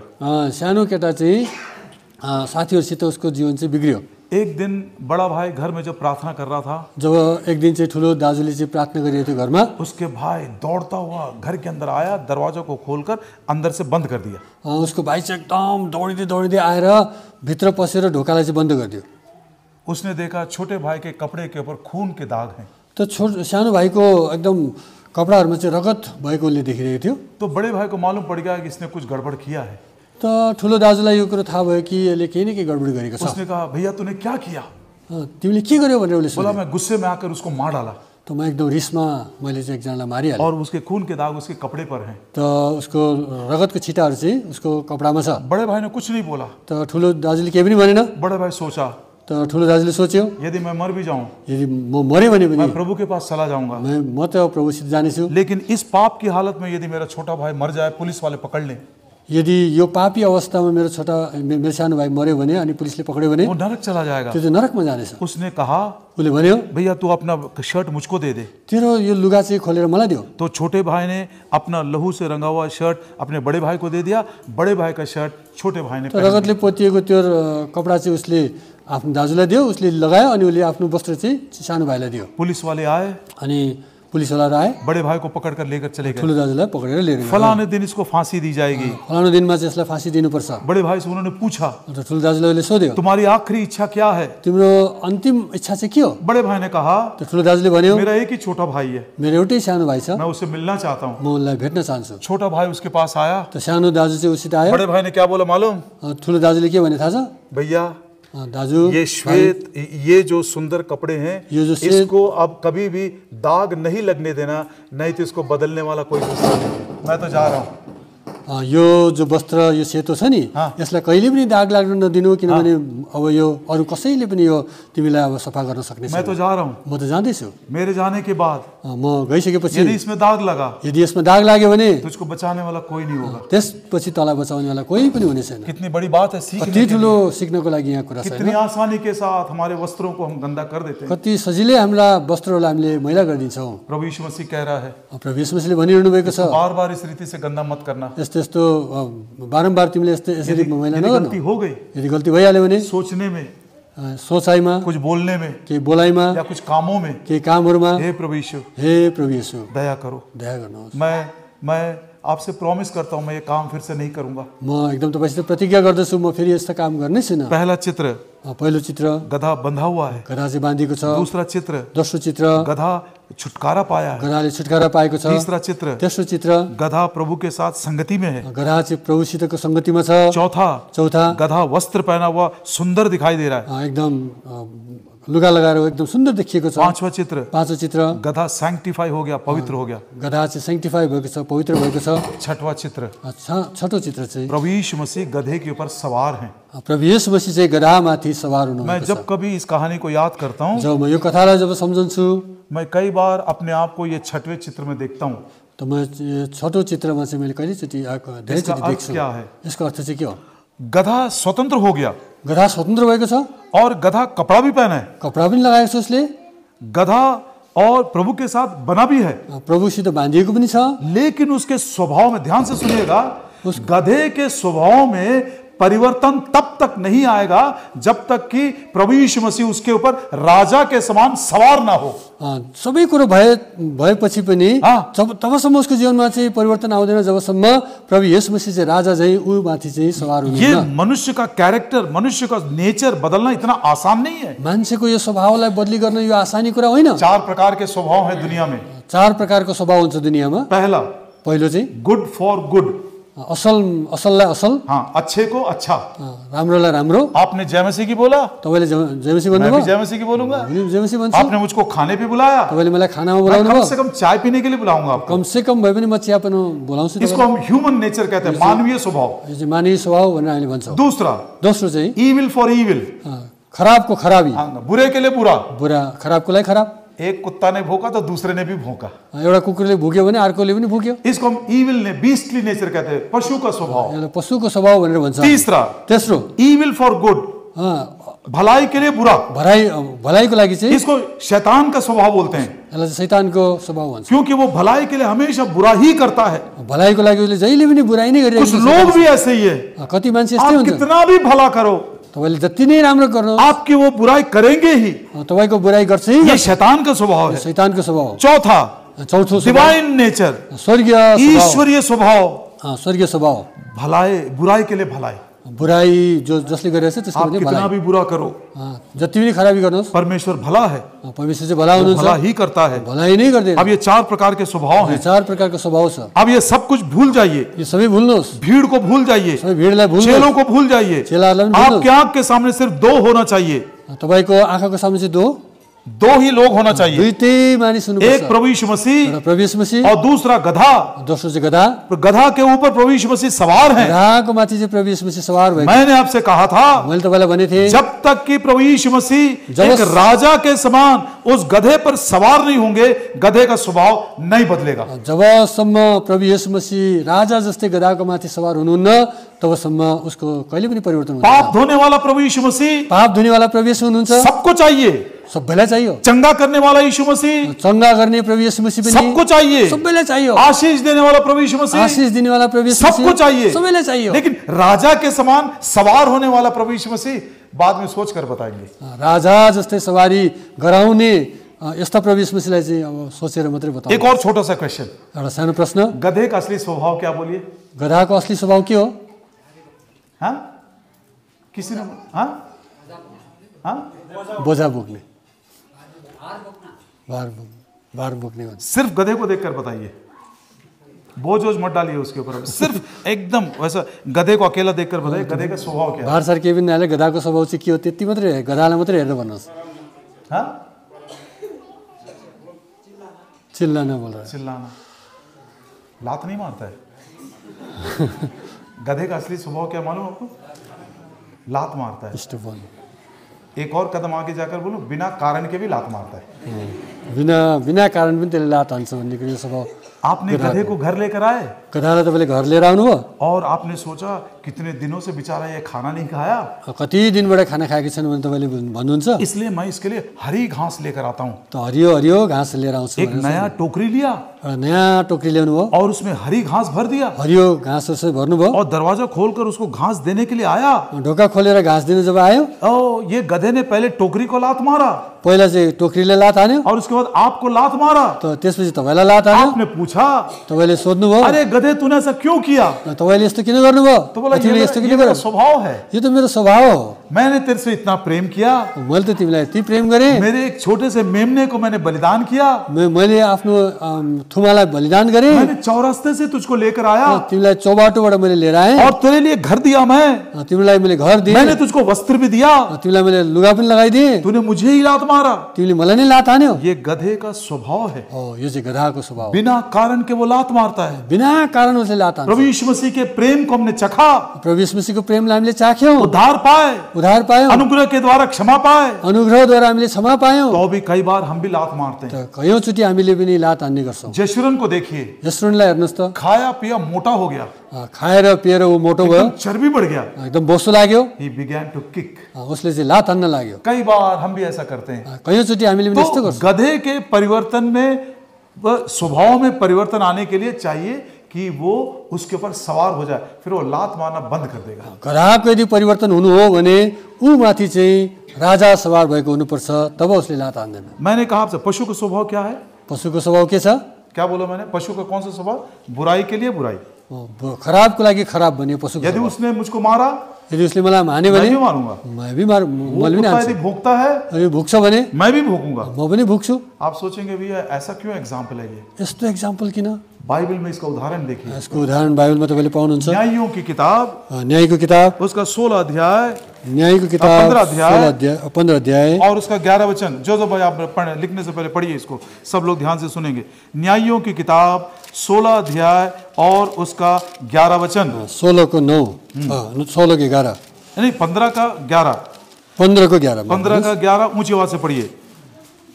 तब यहुदाका 3000 मानिसहरू एतामको चट्टानको धाँधामा गएर हाँ सिम्सोनलाई भने, हाँ फलिस्तीहरूले हाँ हामीमाथि शासन गरिरहेछन् हाँ भन्ने कुरा के तिमीहरूलाई थाहा छैन? हाँ हामीलाई के गरेको यो के हो? हाँ। अनि तिनले उनीहरूलाई भने, शमशोन ने उनसे कहा, तिनीहरूले मसित जस्तो गरे हाँ मैले पनि फलिस्तीहरूसित त्यस्तै गरेको हुँ।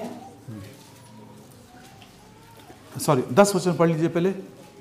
अनि यहुदाका मानिसहरूले भने, तिमीहरू किन हामीमाथि आइलाग्दैछौ?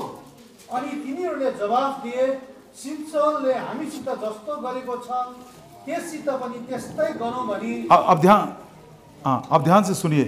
तपाईँले ध्यानसित सुन्नुहोस्। अन्य जाति लोग यदि ऐसी भाषा बोलते हैं, अन्य जातिहरूले यदि यस्ता भाषा बोल्छन् भने ये यहूदा के लोग जाकर उसे पूछने लगे, यहुदाका मानिसहरू गएर सोध्न थाले, भैया तुम हमको क्यों मारने के लिए आए हो? तिमीहरू हामीलाई हान्न किन आयौ? तो फिलिस्तीयों ने कहा, त फलिस्तीहरूले भने, जैसा शमशून ने किया वैसा हम करने के लिए आए हैं। जस्तो सिम्सोनले गरे त्यस्तै गर्नको लागि हामी ये आएका किसका छौँ। स्वभाव है? यो कसको स्वभाव हो? किसका स्वभाव? पशु का स्वभाव है। पशुको स्वभाव। उसने जैसा क्या हम भी वैसे ही करेंगे। उसले जस्तो गरे त्यस्तै हामी अन्य गर्छौँ। जाति लोग बोलते तो अच्छी बात है। अनि जातिहरूले यदि यस्तो कुरा गर्छ भने त्यो त ठिकै हो। तब ये यहूदा के लोग शिमशोन के पास गए। तर यहुदाका मानिसहरू चाहिँ सिम्सोनसित गइरहेका छन्। सिम्सोन, क्या तुझको नहीं मालूम कि फिलिस्ती लोग हमारे ऊपर राज्य करते हैं?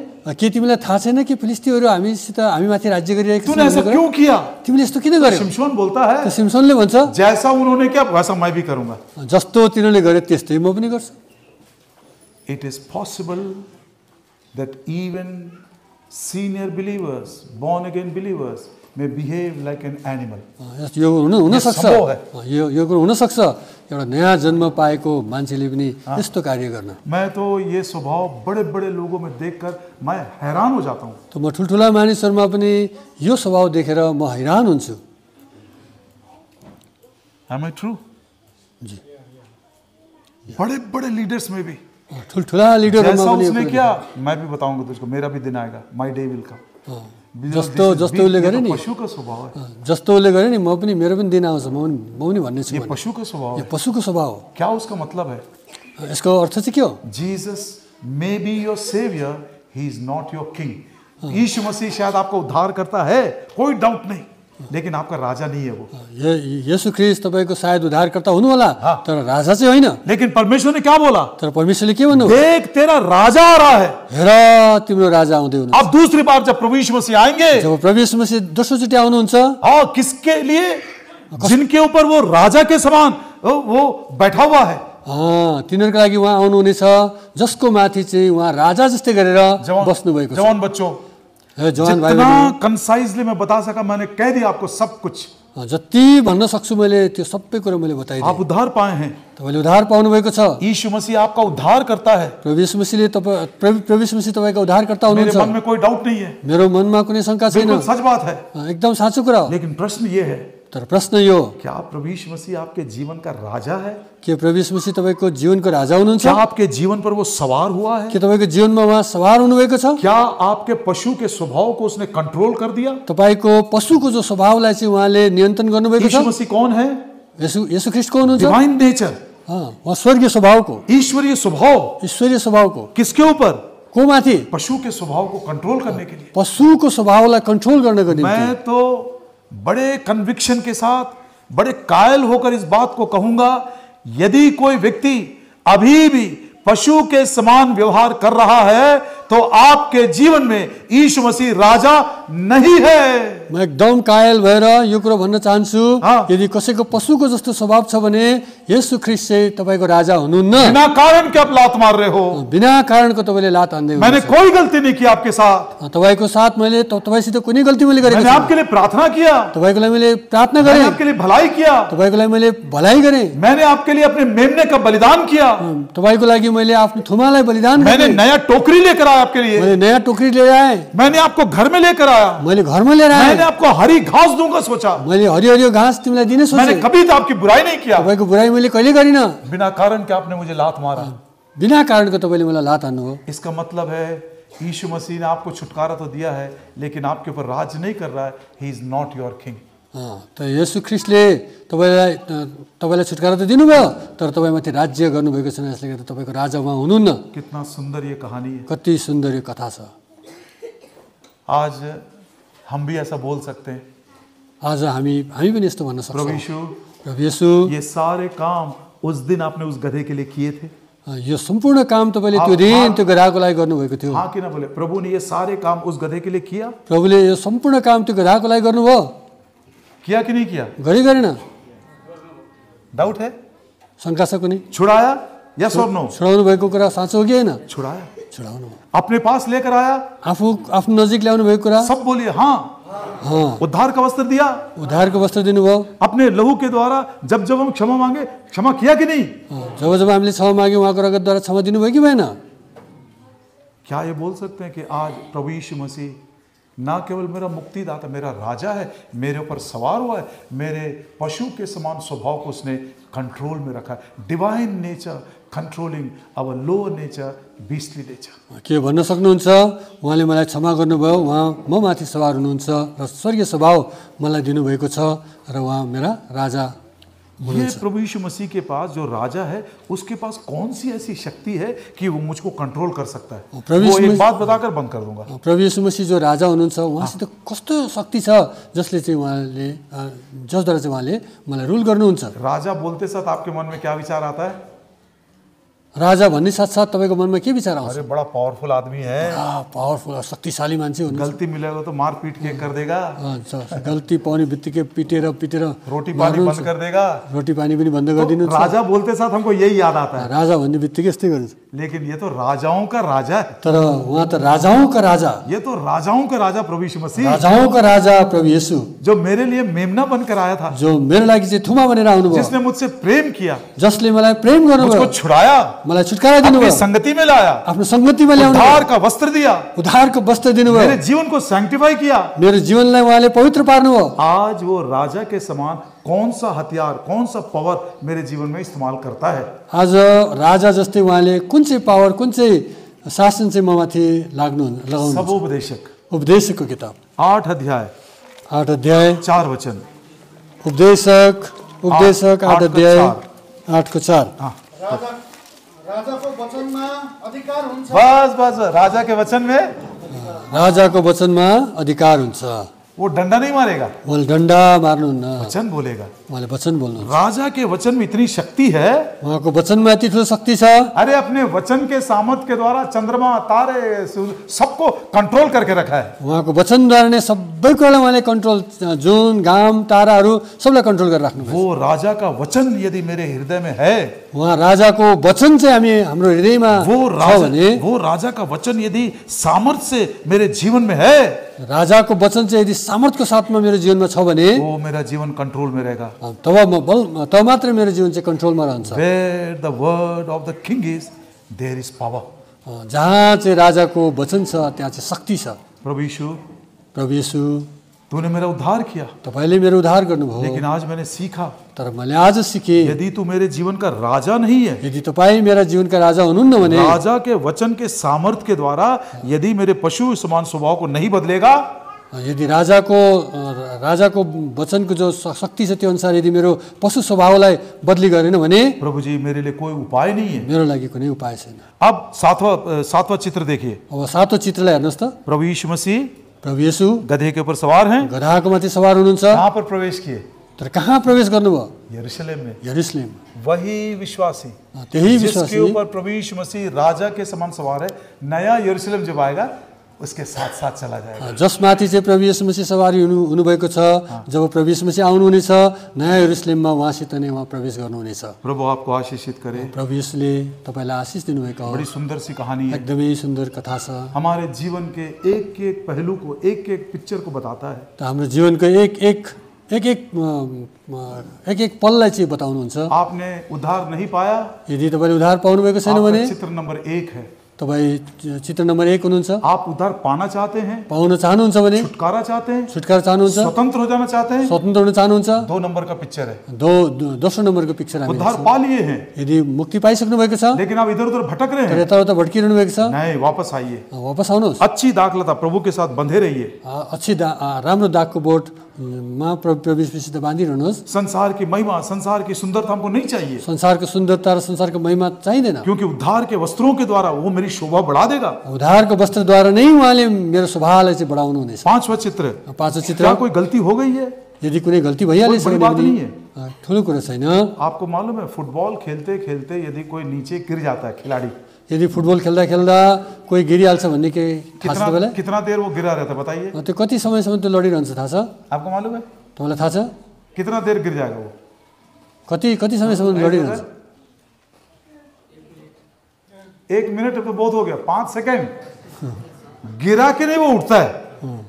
त फुटबल खेल्दा खेल्दा लडेको मान्छे उठ्नलाई समय लाग्दैन, 5 सेकेन्डमा एकदम त्यो उठिहाल्छ। क्यों उठता है? किन उठ्छ? अरे सामने गोल है, अरे सामने त लक्ष्य छ नि त, मुझको जीतना है, मलाई जित्नु छ। विश्वासी बच्चों, विश्वासी बच्चाहरू कभी कभी गिरेंगे, कहिले कहिले गिर्छन्, कभी कभी दूसरे लोग भी गिराएंगे, कहिले कहिले अरूहरूले पनि गिराउँछन्, लेकिन गिरे हुए मत रहना। तर गिरेको गिरे अथवा लडेको लडिरहनुहुन्न, उठ्नुपर्छ, उठिहाल्नुपर्छ। प्रभु जी गलती हो गई, प्रभु मेरो प्रभु जी क्षमा कर दो, क्षमा गर्नुहोस्, प्रभु जी दया कर दो, दया गर्नुहोस्, तुरंत उठो, तुरंत साफ हो जाओ, एकदम तुरन्तै उठेर सफा भइहाल्नुहोस्। और आपका बाकी का जीवन अनि तपाईको बाँकी जीवन राजा के वचन के सामर्थ्य में बना रहे, राजाको वचनको सामर्थ्यमा चाहिँ बनिरहनु ताकि पर्छ। पशु का स्वभाव, बिना कारण के लात मारने वाला ये गधा, उसका स्वभाव बदल गया, ताकि पशुको स्वभाव बिना कारणै लात हान्ने त्यसको जीवन चाहिँ बदलिन्छ। ताकि नया यरूशलेम जब आएगा, जब यरूशलेम अथवा नयाँ यरूशलेम जब आउँछ, मैं और मेरा प्रभु हम दोनों मिलकर उस नया यरूशलेम में प्रवेश करें। म र मेरा प्रभु हामी दुवैजना त्यस नयाँ यरूशलेममा प्रवेश गर्नेछौँ। प्रभु जी इस वचन की, सिंपल वचन की रक्षा करें।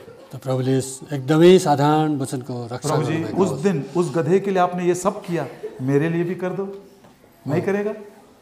प्रभुले त्यो दिन जो गर्नुभयो आज के मेरो लागि गर्नुहुन्न र? प्रभु जी उस गधे के लिए आपने ये सब काम किए, त्यो गधाको लागि तपाईँले सबै काम गर्नुभयो, प्रभु जी मेरे लिए भी करो। मेरो लागि पनि गर्नुहोस्। पक्षपाती नहीं है, पक्षपात गर्नु न, जरूर आपके लिए करेगा, जरुर तपाईँको निम्ति पनि गर्नुहुनेछ। और यदि हम सब उसके राजापद के नीचे हैं तो हम सब मिलकर नया यरूशलेम में प्रवेश करेंगे। त उहाँको राजत्वमा नि हामी छौँ भने हामी सबैजना उहाँसित हामी नयाँ यरूशलेममा प्रवेश गर्नेछौँ।